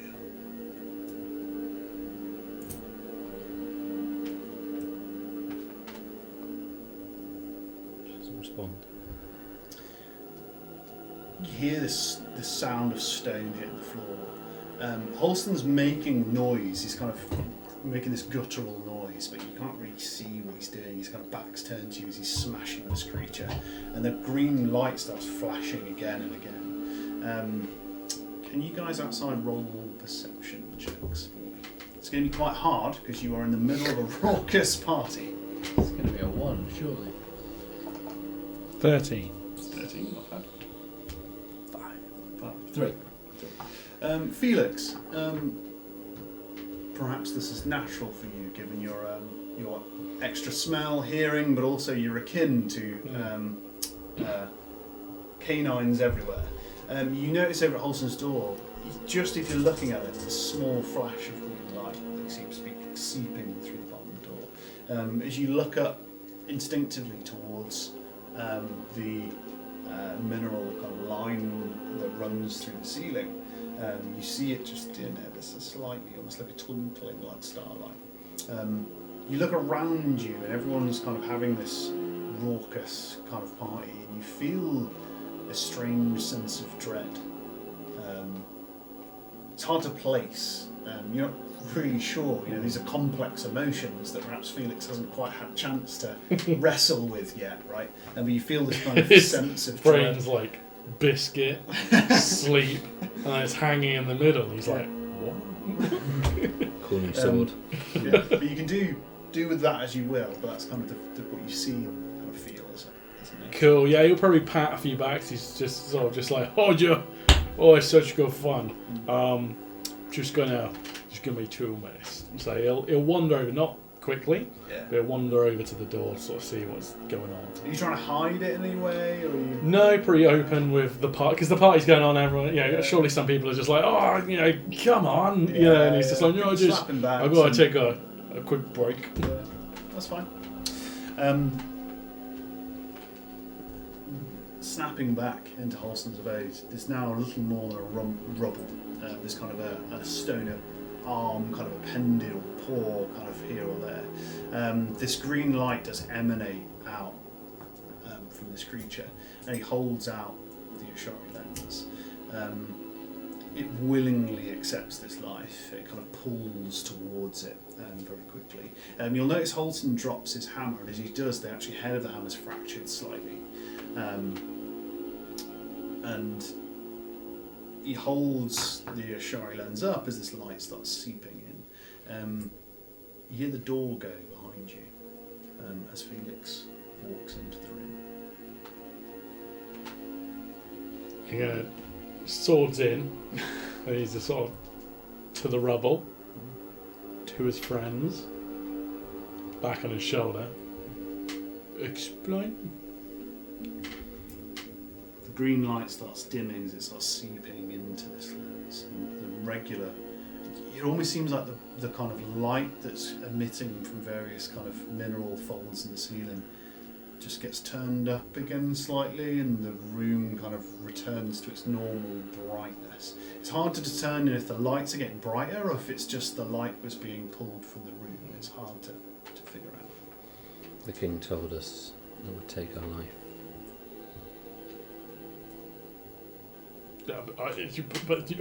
Back up. What just happened? Look, you can see it. He holds it up, and you notice the Ashari lens moves ever so slightly. It's not erratic anymore. It kind of moves in a way that's quite gentle. And as it does so, it kind of turns over in one direction particularly, and Halston actually angles it so you can see down the larger section of the lens. And as you look down it, while images move and kind of in and out of focus, you see cloth of various colours. You see strange items that seem kind of bladed and articulated and moving. For a minute it kind of swims in and out of vision and you're not really sure what you're seeing. But before you kind of really know what's going on, you see tents. They're tents of different colours. There's some kind of thing that's been set up and you're not really sure what it is. Is Halston looking at it as well? He's kind of got his eyes averted. He's not really looking directly down it. You're not sure if he's looking at the pile of rubble or just generally sagging from the weight of it all. But he's kind of holding this thing upwards. He's holding it deliberately for you to look down. It's hard to know why he's averting his gaze, but he's deliberately not looking down the lens anyway. Can you see? He's in the doorway. If you choose to look down it, you can do it. You No, don't have he's to not. move it. He's kind of still trying to work out what the hell's going on. Tents. Near here. Colourful tent. She'll describe what she sees. Not here. Wouldn't be here. She's looking particularly to see if she can see anything alive, any creature, any species. You notice as you think that the lens moves ever so slightly, and in doing so, so does the vision. and it seems to move around, almost as if it's moving physical space, as if you're looking at something. It moves, and you see small creatures. You know them to be gnomes. They're moving around, they're having conversations. For all intents and purposes, you're stood in the middle of a load of tents as you look very closely. Other than the fact that it's kind of smoky, the lens isn't perfect, far from it. It's not a perfect imitation. Some items seem slightly stretched or longer than they should be, and others slightly small, almost as if you're looking through a fisheye. An imperfect fisheye at that. But you actually are seeing gnomes. They're moving around. Of gnomes that you've seen, they'll be slightly unusual. Part of them have brass items fused with their skin. Some have missing eyes, for example, and they've been replaced by some kind of brass object. Some have the odd finger missing that's replaced with a brass object. They're quite smartly dressed. In fact, some are wearing top hats, quite smartly dressed. But they are out in the open. They seem to be engaged in some kind of, it's hard to describe, but some kind of market or commerce, or something's happening. But it's a particular group of high-class people engaging in some kind of commerce out in the open air. It's not really a thing that you're aware of. Can I either see anything about... does it look like it's in a fixed point that's being rotated, like a camera on a swivel, or does it look like I'm following somebody's eyes? It's a fixed point, Yeah. but it does seem to swim in and out. So you're not following somebody's eyes, it's swimming kind of in and out. So it's definitely a location rather than... You do notice that as you kind of turn your head, you can move it ever so slightly, like it will look around, but it is much more of a camera in an area rather than a fixed location. She's specifically trying to look for a landmark of any nature. Yeah, you're kind of moving around. As you move around, you see different items. The thing that really points out as you're looking around all these tents is there's some kind of what looks like a statue. It's actually a collection of 5 what look like humanoid creatures. The reason they look like humanoid creatures is it looks almost as if they were 5 trees growing in that location, or else 5 statues that have been made to look like humans carved out of trees. They're made out of wood and they're collected around. It's strange that anyone would make this because they're all pulling poses that, one, look quite natural, but all of their faces are quite distorted, like they're fearful. The tents have obviously been set up around these things as if they're kind of a centerpiece or something of that nature. But it's hard to know. Okay. Just one last thing I'm checking. He's rolled higher. So I think Felix will walk in. Yeah. The dog's in a rubble. The old man doesn't look so well. The Ashari lens is glowing green, obviously. It's not. It's probably dulled now. It's not glowing Yeah. green, but it's doing something weird. Yeah, Like he's okay. walking and it's focused in a direction. Antrix is paying a lot of attention, looking down it. There seems to be, through the largest lens piece, some kind of thing. Unless you physically look at it, you're able to see there's something in there that's kind of drawing our attention. Cool. So he's going to go to the pile of rubble. Is there anything discernible left? You can tell it was the dog. Yeah. Yeah, there's like the odd kind of appendage, arm, paw. Why it used to be articulated, it's now solid stone, so it won't move in any way. Yeah. It's obviously the life has left it, and it's been left almost as like pieces of statue, if you like. Was it entirely stone? It didn't have any like jade or anything. It's entirely Just- stone. Yeah, okay. it's entirely stone. Cool. There's no like ears or anything left. A small bit that like a token. It probably will be. Yeah. Cool. So maybe you'll take a claw. Yeah. And just sort of sit amongst it and hold that, contemplating what's just happened.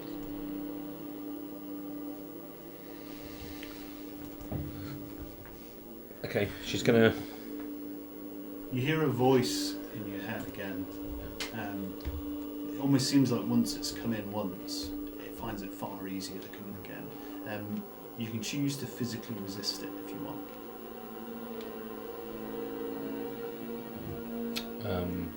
Yeah, she will. Make a wisdom check. Natural Natural 20. Natural 20.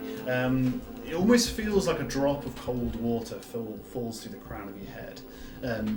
You kind of know this to be associated with something trying to speak to you from somewhere else. You will have experienced this briefly before, particularly you'll remember your encounter with Not and that kind of thing. You can have experienced this before. So you shut it out, and you do just shut it out immediately. She's going to cast, as long as I can. Let me just check I didn't take any components. That's good. She's going to cast level 3 Sending. And she's going to try and fixate on one of the individuals who are talking, who I can see, Yeah. who looks to be who isn't directly talking, like someone who's on the edge, the fringe of the conversation, but isn't direct, sort of in a conversation, but not the active participants. Yeah. And she's gonna say, so yeah, she casts this as she's sort of looking through it. She draws out her shield, the Phidia symbol lights up, her eyes sort of roll back white, and she communicates with him. It's unlimited range. Yeah. Short message of 25 words or less to a creature which you are familiar. Hopefully that counts as familiar. I can see it. You can see them? Yeah. I'll Yeah. allow it. And she's going to say, "Hey, what do the locals call this place?" Well, that's very clever because they can respond to you, can't they? Yeah, and she'll do it in gnomish, if this is a gnome I'm communicating with. You pick out a member of the crowd that seems generally interested but is a likely person to answer you. They kind of have this very large white moustache that's very well kept, a top hat on. They have a little kind of purple cravat and kind of like fine clothing. You'll notice that one of his eyes is actually replaced by some kind of brass scoped item. But other than that, seems fairly normal for a gnome. Funnily enough, he kind of instinctively takes his top half off and puts it back on and looks over his shoulder, and obviously seems to be looking for this noise. And then in a heavily accented voice that you might not have heard before, he says, "Yes, this is the, you may know, it's Stiltmeier's cavalcade of contraptions, conflict, confrontation, and outright combat." Excellent. I can't say anything else. Yeah. That's the only thing I As want that dissipates, obviously there's no sound through the lens, right? You see this individual look around and kind of like, he obviously is convinced that somebody's talking to him. He kind of looks within his own jacket and then kind of like looks up and down, then chuckles to himself and just seems to walk off. And perhaps this kind of thing happens fairly naturally where he is, but you wouldn't know. Thank you. And she'll turn, sort of, having had quite a lot going on mentally for a few moments, she'll just deep breath out and return back into the real world in front of her. Hello, Phoenix. So, kicked around. That's what the strays used to say to me, that the humans would do to them. I didn't believe them. I like the humans, I like the elves. Used to play in their arena. Never used to see myself as less than them. It wasn't obvious. But when it comes to killing time, when it comes to necromancy, what's the first thing you do? You kill the dog. Is that what I am to you, Landrix? My throwaway soul, a lesser being? I thought... No, I don't think there's anything you can do to justify. In the background, there's a really big chant of vengeance. Vengeance naturally happening. Vengeance! I thought she'll set in her head. Actually, she'll cast her cantrip, which name escapes me. Message. I thought he would choose himself.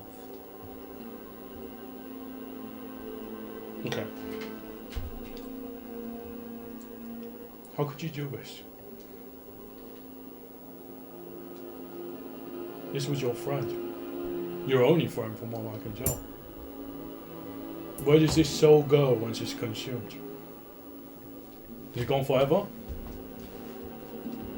It will remain in the lens.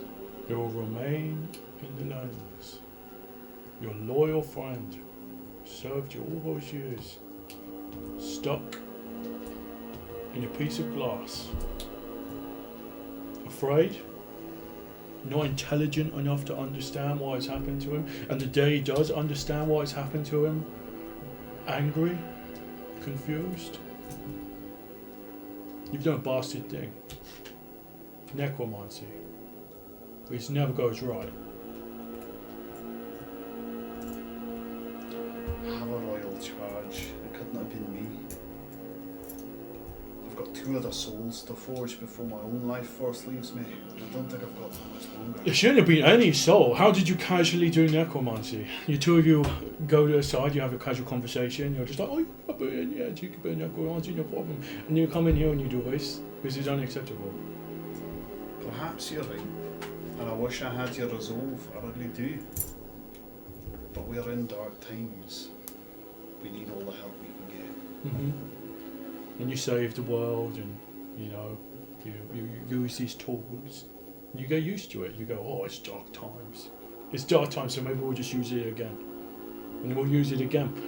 When will Elantrix lose track again? We go wherever we're planning on going. Oh, we can't find what we're looking for. Oh, we just murdered the next lesser being that we find. This is a slippery slope for both of you. Well, lucky for me, I don't think I have to worry about it for too much longer. It's always the older. The older ones amongst us don't think about the long-term problems. They've seen the most. Yet they're the ones that shit on the future. It's insane. I'm disappointed in you both. And I mourn the loss of this creature. He'll leave. There's nothing more else to say. And with that, we'll have a short break. Have a break. We'll join you in roughly 8 of your Earth minutes. Vengeance. Vengeance! Vengeance!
mum's house used to come out like turbid. I remember It's I do like remember cloudy like, going and to a mate's house and being like, man, the water pressure here is Can I have a shower? yeah, you turn the tap, you're like, whoa. Yeah. I struggle with Yeah. turbid and turgid as words. Yeah, they're not. So Took a while to Yeah. realise what you were talking about. I've really triggered you this evening. Yeah, Well, better or so worse than sinew, yeah. Sinew and, Sinew, yeah. Sinew and turbid. Yeah. Moist. Yeah. Which will be the name Moist. of I tonight's love the word episode. moist. Okay. Yeah. Sinew and turbid. Moist. Yeah. Love the word 12. That's my favourite word. That's a good word, 12. It's not my all, favourite all word. all the mouth shapes. 12. I I like- like quagmire. I like race car because it's the same backwards. Race car backwards. Yeah. Whoa, Yeah. that just blew my mind. Yeah, man. I'm a fan of haberdashery. Yeah. Oh, yeah, Haberdashery. haberdashery. Oh, Yeah. I felt that one. Felt that one. Brouhaha. On my knees. I like a brouhaha. Ruga. Brouhaha is like a hootenanny. Ah, Do you Yeah. ever start Brouhaha. blood drive? No, I Oh, haven't. okay, I was Yeah. going to say. We are on, We are by the live. way. We Yeah. are live. Yeah, we should probably get Please back to comment now your favourite word. it. Your favourite word, and we will read it very Yeah. close. But it has to have a good mouth feel. With a very good Maleficent. Right.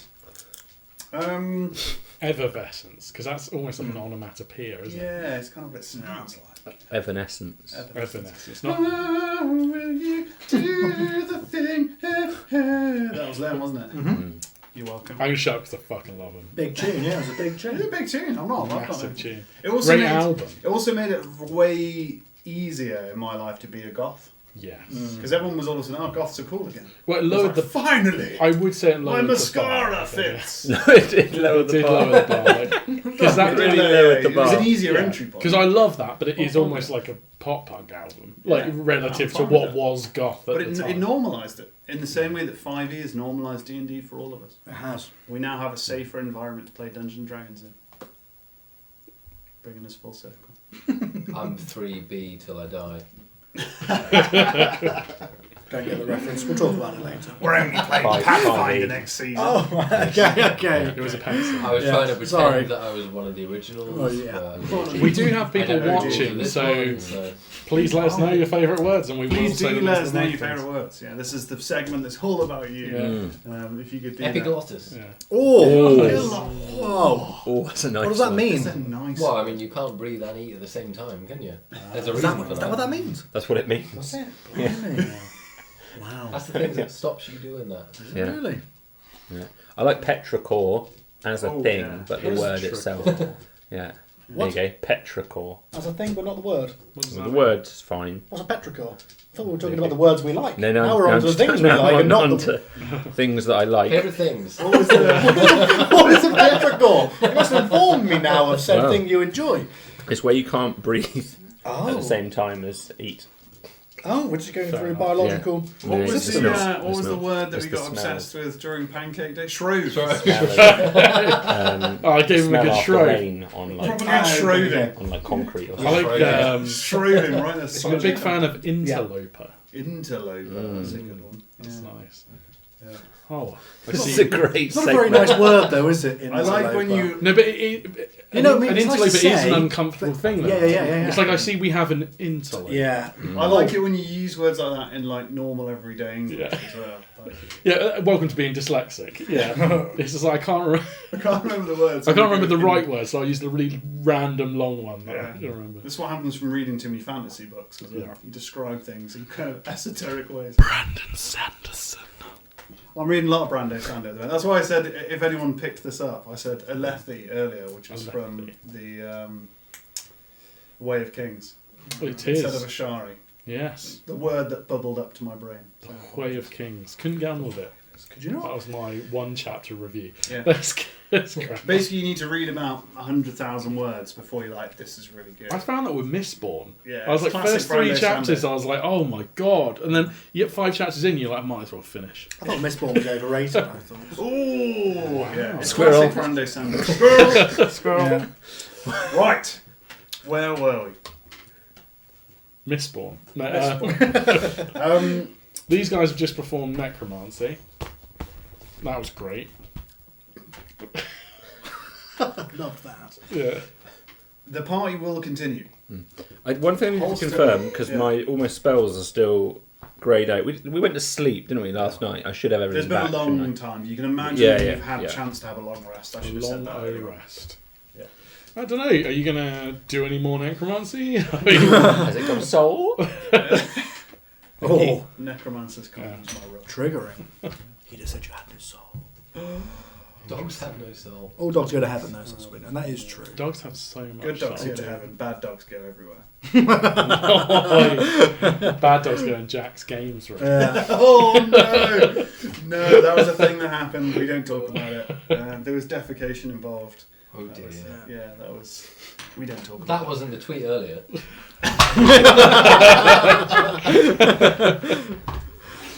Oh dear. The night progresses. Dwarves get drunker and drunker and drunker. Some of the fighting becomes sloppy.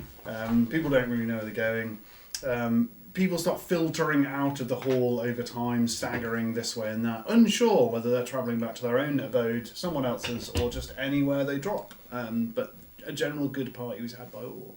The room, as these dwarves start filtering out, you start to remember there's not a lot of them. Right, as they start filtering out, it's fairly noticeable.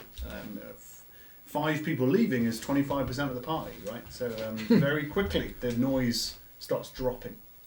It's replaced by mumbled conversations. There's small groups of dwarves sat on broken tables, maybe leaning on an axe or a pickaxe here or there, whispering to one another, generally kind of with their arms up in the air, remembering older days. But other than that, the party is, for all intents and purposes, winding down to a close. What is the current state of Paston right now? I mean, I imagine he's still standing, Yeah? but Just. Yeah. especially with the weight of this 6.5 foot. It's surprisingly wieldable, to say how heavy it is the way to describe it. Yeah, you've Probably wielded, balanced on his chin. you've wielded a lot of heavy objects in your time, and this is probably the most balanced, if you like. So while it is heavy, it doesn't feel overly cumbersome. There's a king in here, right? In this axe or maul. I love the respect we show this. Love it. Be bloody well. Yeah. Felix is gonna stealth, hopefully. Yeah. So you need a minute alone. Is that 12. So he's gonna hang out in the shadows. He's gonna wait for the Lantrix to leave Paulson's house. Okay. She will. Are you deliberately trying to hide from those guys in particular? From her in particular. From her in particular? Casting is randomly like I'll just deal with you later. hammering the shadows. Oh. If you, unless you're actively looking for him, My passive is 15. 15. Yeah. What did you roll as a stealth roll? I can't remember. I don't think it was that good. It was 14. 14. So she'd be able to see where you are. She'd know that you're still in the room. But he's not in the room. He's outside. He's waiting for her to leave. Oh, he's outside. Okay. Yeah. She leaves and sort of might notice him out of the corner of her eyes, but doesn't change what she does. Sweet. So he's gonna go back. Yeah, sure. A silhouette in the doorway. Yeah. So your soul has gone into the lens. When you come back in, Halson is kneeling in this rubble. Good. The hammer he's got's broken, but he is there. In a manner of speaking, yes, you cannot destroy the soul. It still exists as a form of something, of energy. Yeah. And what if we destroy the lens? Same thing when you do and you destroy something's earthly form, it will dissipate. Would that send the dog to a higher plane? If you believe in such things, it'll send it elsewhere. Okay. I will confirm this with someone who knows better. But Julie knows. And he'll walk out.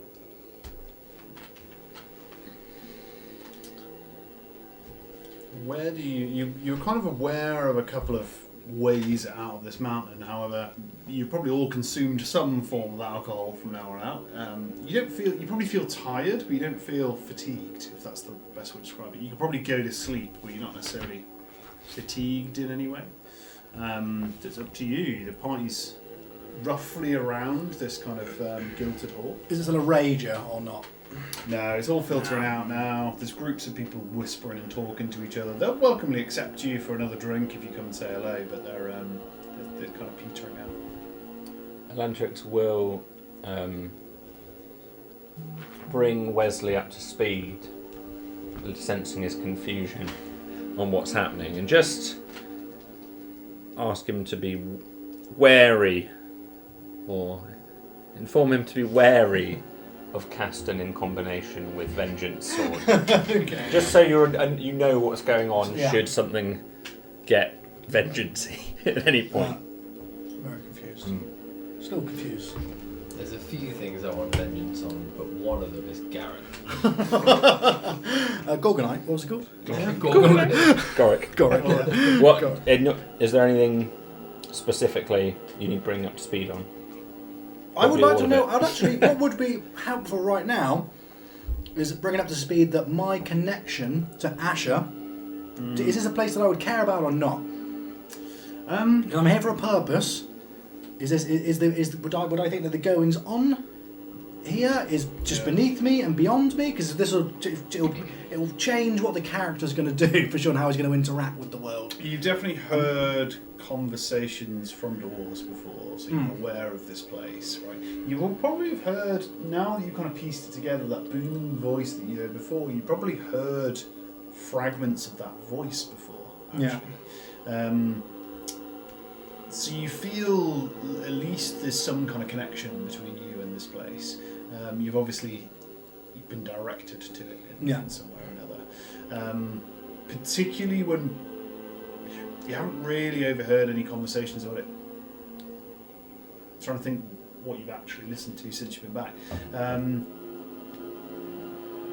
Particularly conversations surrounding this green light, this pulsating light, this... it seems to match descriptions of the kinds of things that have been spoken about before. Yeah. Something of great power. So you're intrigued is probably the best way to put it. Do I know the perils? So we obviously know that the chimes and stuff like that. I've heard of these chimes before. Yeah. Is that something that I don't know if it would be worth to speak about this outside of the table, just without. We'll talk about this outside of the table. Okay. For now, because I don't want to talk openly and give because we don't know what we're talking about. So yeah, we'll wait. Yeah, it might be a secret. Might not be. But we'll talk. Yeah, we'll talk outside the table. Moose horns away. I know everything. You know? I know it's. Yeah, nutshell. King agreed to go in sword if King could have revenge on other kings should he meet them. Does he deserve that revenge? Or is it just from his perspective he wants revenge? There was an element of You'll hear a scream of vengeance from Yeah. the background. there was an element of Smash a table. there was an element of cool factor that Was that? persuaded us. If there was the Venn diagram of all the kings and queens, would he be slightly in the right? Long time They're all ago, just as arseholes as each, long time ago, he said they were attacked by their friends who rose from the dead, Oh, nice. and they called for aid from Okay. other, or Mass they shield wanted aid from other parts Yeah. of Asher, and they got them. Was that ever explained? Did the king ever find out why there was no aid, or has he just gone? He's just hidden himself away. No, and but he just- held us sort of responsible for it as Okay. the first non-dwarves he'd ever seen, Okay. and we talked him round. And what do we plan to achieve now that we've got the king in a Vengeance. vengeance? We're not going to. So he is potentially one of the because we have to get the bloodlines together. Yeah. He doesn't actually have any blood left, but we at least have his soul. Yeah. We think it's the bloodlines, but we know it's something to do with the royal families. Okay. So actually carrying him with us is a benefit to our Okay. total mission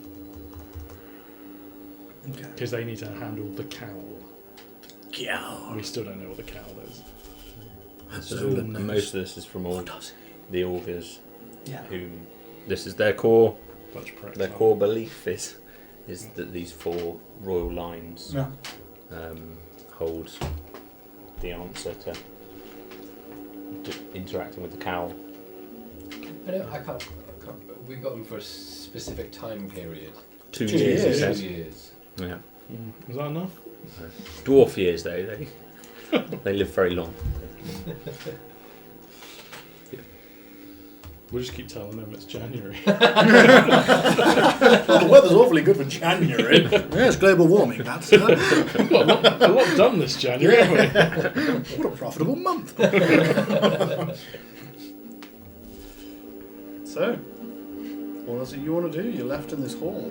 We have the choice of heading through the ambassador's passage. The ambassador's way.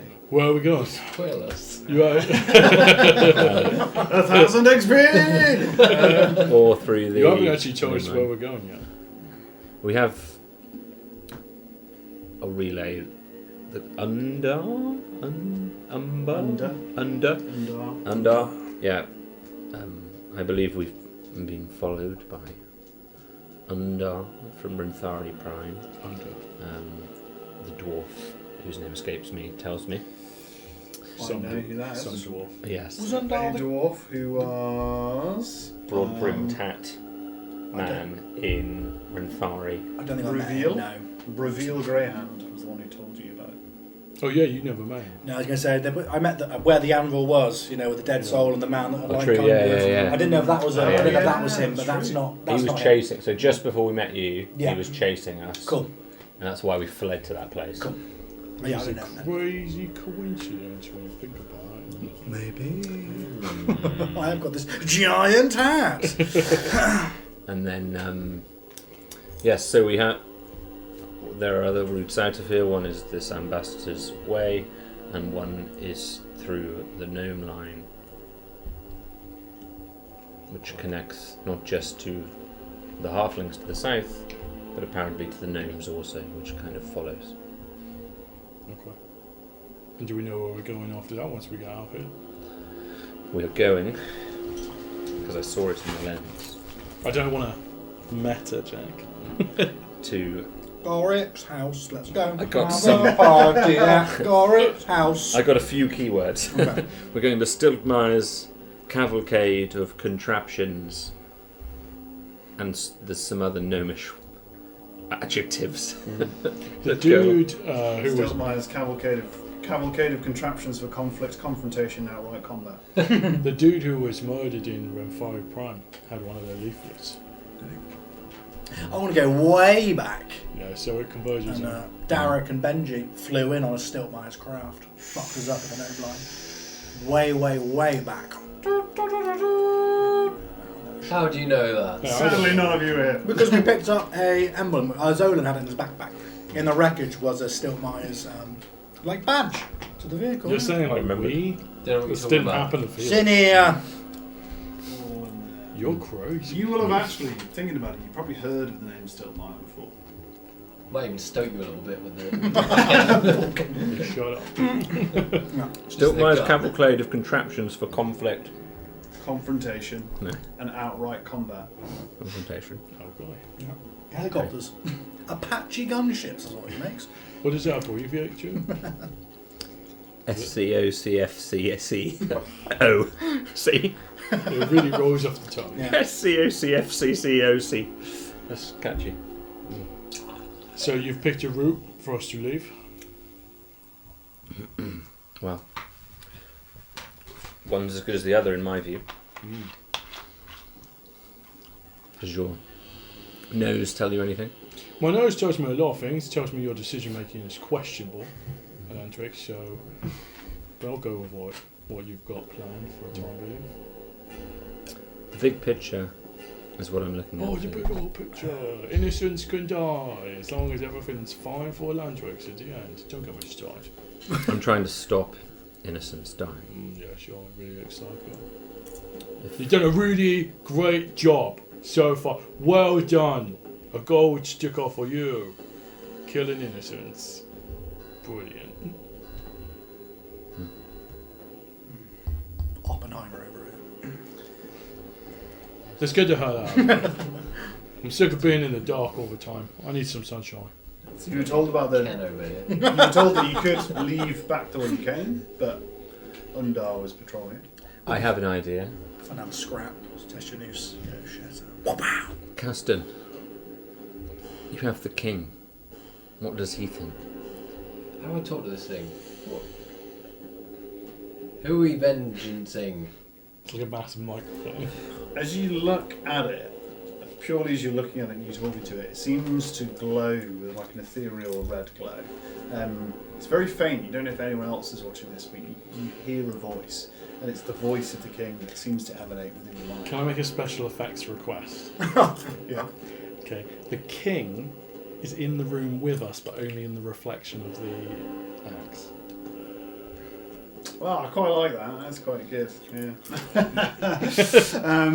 But anyway, you do hear this voice, right? And But no, I'm afraid. Unfortunately, we haven't got the budget for that. Yeah, well, I mean, You it's CGI heavy. you may hear about that Yeah. happening. At some Your point. one you can do in After Effects, Yeah, so it's yeah, fine. But you hear this voice in your head. The gnome line has been shut for centuries. I trust nothing they build. We should go the ambassador's way. Do we all physically hear that, or is that just Caston that hears that? Only Caston. That's so cool. No line's a dead end. They're shit at their job. King doesn't trust them. You basically gain the intelligence of the king. I'll probably need that. Yeah. That's awesome. Gain the Yeah, intelligence. and the history and the Yeah. everything. Stone cunning. Okay. Who are we to argue with His Majesty? Slam it down the king's face, that is, in like a gavel sort of fashion. That settled them. Soul. You travel towards it. You will remember you might not remember it. My glasses are slightly smeared, which is why I keep taking them off like an angry librarian. The light is just I can't actually see anything. You will remember that as you travel towards the enclave, there were two smaller doors. One that had two hands imprinted on its front. Legend, thank you. One that has two hands imprinted on it, and another that had the gnome line with these kind of brass cocks on it. The one that had two hands on it had the ambassador's way above it. So you head back towards that door. As you go to push it open, presuming you do push it open, remember that one of these doors tried to tattoo you at one point. So is somebody Push it with the fist. Yeah, you can. Yeah, you can. You do notice that it does push open. Thank you very much. That's perfect. Beautiful. As you push it open, there's this gust of, at one moment frigid, and then another moment fairly warm air that comes through. It kind of comes in kind of concussive kind of gusts, as if there were two saucers coming kind of at you. It's both musky and hot, but equally quite glacial and cold as it kind of comes out from behind the door. It pushes inwards. There are stone steps, very elegantly carved, that just travel downwards into complete darkness.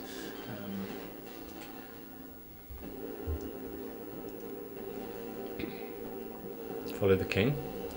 What does the axe say? How far down does it go?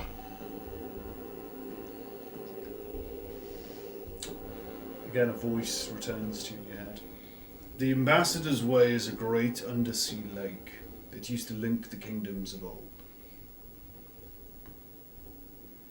I kind of tried to say it as he said it.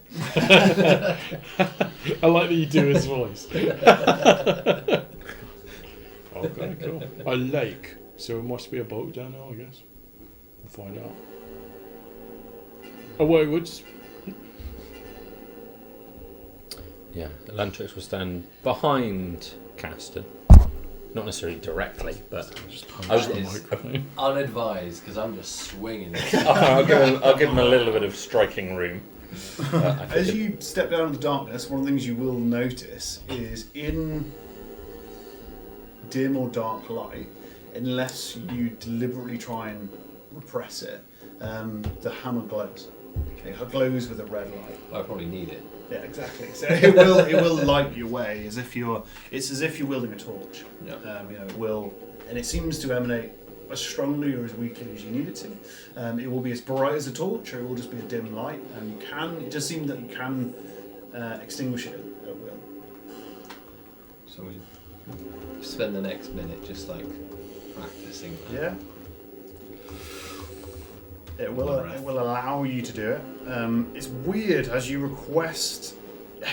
kind of make it bright or dim. It's not like using a lantern or a torch. It's almost like you're, without using words, you're working with a sentient entity. You're almost requesting it. There's almost a delay as it happens. But it's quite happy. They are quite happy to light and darken this torch as you kind of get used to this newfound kind of relationship that you're trying to figure out. You continue down these stone steps. You continue down them. As you go down, they're kind of with 3 dwarves width across, but they are hewn into the stone. They go down into the almost perfectly carved from chute. It's kind of not ornately made, really. It's kind of very practical. But as you step down almost 100, maybe going on for 150, going on for 200 steps downwards into the mountain, and you start to hear the sound of dripping, trickling water. The ground opens up and you open out into a huge underground cavern. There seems to be a cliff face behind you that you step out of.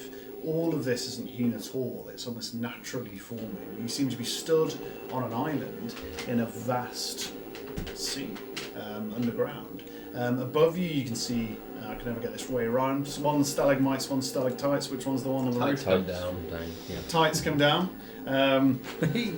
You're welcome. So the stalactites on the roof, they're huge. Some of these things are kind of 20 foot in their size. This vast expanse that opens out. You can vaguely, just about on the edge of your hearing, hear dwarves drunkenly stumbling. And as you look over your left shoulder, you see high above you, very high above you, some kind of great balcony. Now you'll remember in the Gilded Hall in the terrace, and the Gilded Terrace where people lived, there was a cliff that led down to some kind of water. You seem to be looking up at that now. There's obviously this great sea stretches down below it. As you have probably guessed, there is a boat. That boat is in front of you. It's made out of some kind of stone, which is quite intriguing in of itself. But it's very large. It's kind of very ornately made. It has runes along the outside. And you're not sure what they mean, but they're kind of written around the outside of this thing. And interestingly, it has steel loops on the right-hand side of this boat, and a chain travels through them. The chain's roughly 3 or 4 inches thick.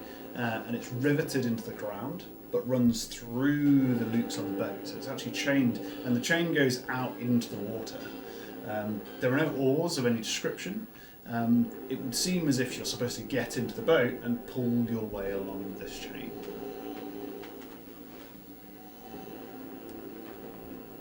Seem like a plan? The king says nay. I'm hoping he'll pipe up if we're about to head into danger. I'm going to Hopefully- ask him every step of the way. Hopefully he can freely commune with us, yeah. Or with you, at least. I'll take the front, you take the back. Yeah, baby! If he's going to be useful anywhere, it's the place he lives. Yeah. Yeah, well, I'm sure he'll pipe up. I hope so. Yeah, I hope so. Well, you could ask him. Will he? It's been ages since has he ever gone outside? Oh, King, shall we get in this boat? I wonder why he's so big as well. I think you can make that decision for yourself. It's definitely his default reply. I'm just literally just going to stare at you and get in the boat. Okay. He's regretting his decision of coming along, isn't he? The king. He's like, oh god. Yeah, I will. I like the King. He's on my wavelength. Vengeance. He seems a good match for Castor. Yeah. We'll join. Or Pulling yourself out into the water is hard at first because you're kind of grinding this stone on stone. Plus As 4 you- strength, mate. You're gonna be absolutely fine. As you kind of touch the stone, it's almost spongy isn't the right terminology, but it's kind of there's a lightness to it. There's obviously filled with air. It's almost like a pumice stone Pumice. almost, even though it seems harder than that. It's definitely going to break apart. But there's something in it. Shiver my timbers, shiver my soul. I have to watch that on the weekend now. Yeah. As you pull this chain through, it starts clanking at first, and you start drifting out into this water. Even with the light reflects off it fairly well, and you have this red glow that kind of emanates from you. But the water itself, even in the reflection of the light, seems inky black. There's no kind of light coming from around it. It seems almost as if it's almost a sea of ink at this point. As you push off, the boat naturally kind of glides through the water. This chain is pulled along. There doesn't seem to be. You can see the empty kind of cave above you, but very shortly, kind of within 10 minutes of pulling this chain, you start to see the cliff behind you recede. You see the kind of lighting up on the terrace, kind of hundreds of feet above you. But as you pull yourself out onto this water, you very quickly notice how vast this lake is. It's almost akin to an underground sea, like a vault of water. It depends how you feel about this, but being both underground and on the water seems fairly odd.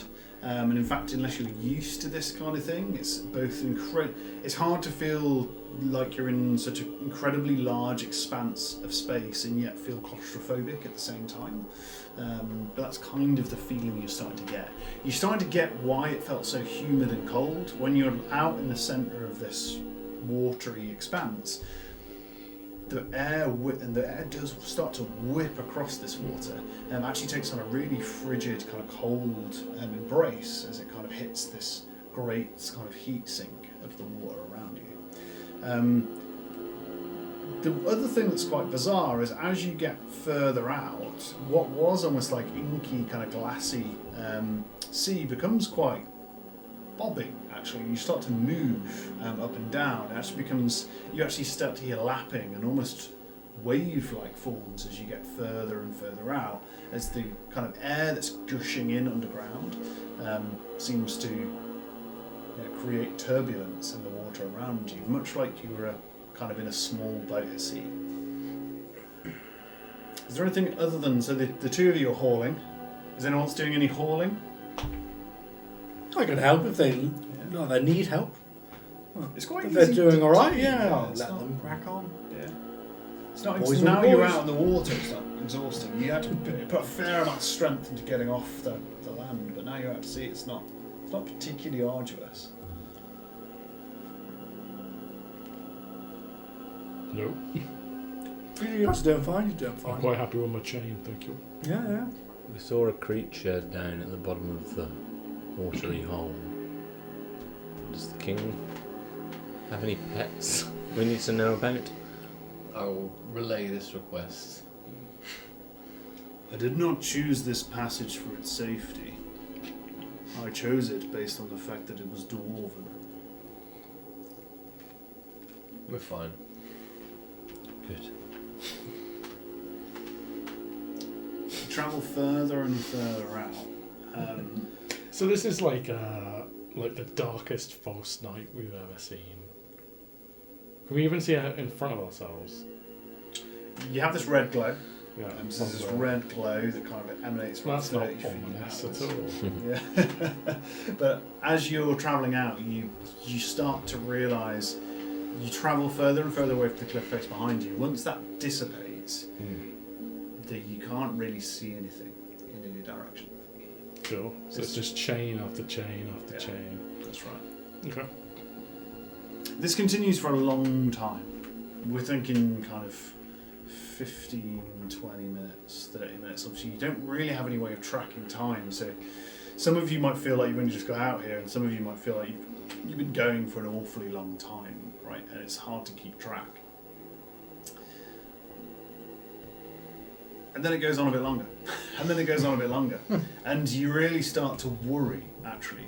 Well, depending, you can all think differently. But a sane individual might start to worry that actually, where the hell is this thing even going?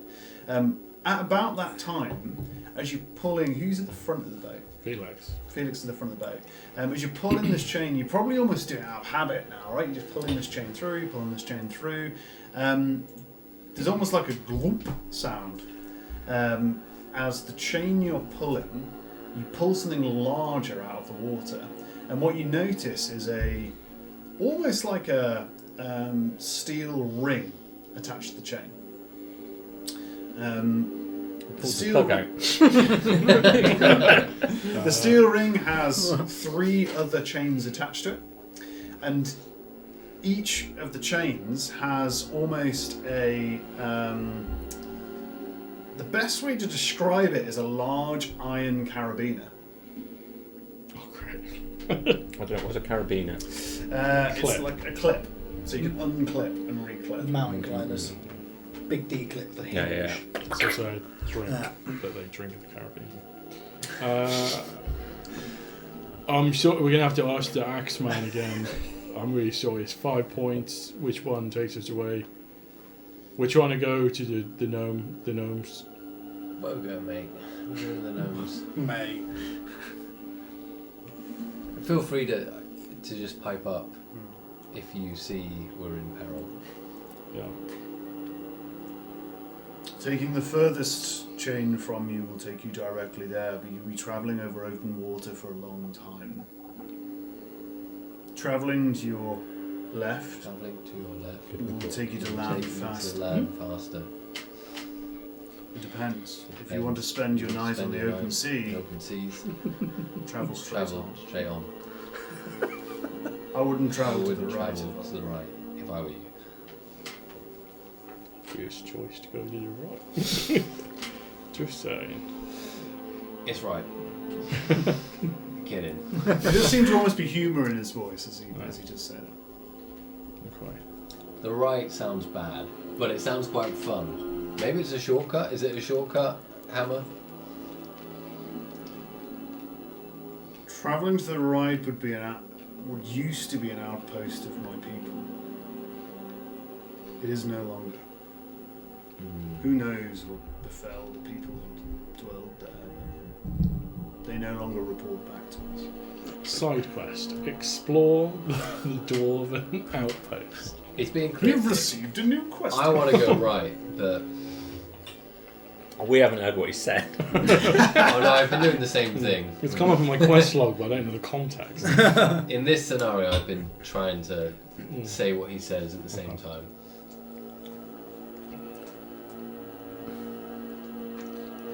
I assume you want to go head on. I would be surprised if you suggested any other way. I'm thinking right now. Well, I believe I've seen where this seed ended up, and I believe it is with the gnomes. So that is where our journey needs to go. I'm happy to go left or straight on. How dangerous is this sea if we go straight on? Which way is vengeance? He's saying in his head. Can I do that? Yeah. With you thus armed, every direction can lead you to vengeance. Right would probably lead us into direct combat. Left, perhaps lighter combat, but the land would be ours before long, I'm sure. The rest would be resting on the open sea, which is undoubtedly perilous as well. But would save you time if you only want to get out of this mountain. Vengeance is left. Okay. And did you relay what he said? You didn't this time, okay. And then I guess we go. But right sounds pretty fun. Fine. Any opinion, Wesley? I do not know where Gorick is, so I will take any path. It sounds like we're going left. Okay. Cool. He'll unclip the chains, steer them left. It's quite hard to do. They're heavy. I wouldn't want to drop one of these. Yeah, if you dropped one, Yeah. you would be particularly concerned. People are getting real pissed. Yeah. Steel toe? Oh, yes. But you managed to unclip one, pull the boat out of the loop, Yeah. kind of pull yourself over to the next one, clip and pull it through. It's It's you a can long imagine job. if you did this quite a lot that Yeah. you'd get used to it, but it's a longer job than you expected at first, and you kind of spend a little bit of time kind of figuring it out. It's hard enough trying to get your key on the right key ring, right? And this is trying to get a boat in between it, so it's quite arduous, but you do manage it. As you clip yourself onto the left-hand chain and you start pulling yourself along, within kind of 10 minutes you start to see kind of jagged stalagmites kind of coming up from kind of the base of the water. You start to see stalactites kind of coming down from the ceiling, and then this rocky outcrop greets you.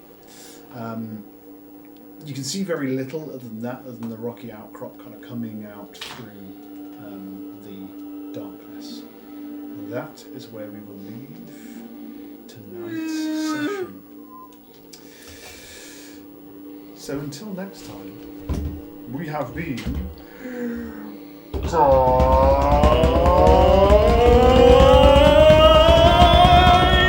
Happy birthday, Stu! Happy birthday, Stu! Happy birthday. Thanks for stopping by. It's been wonderful to see you all. Don't bore yourself. Oh,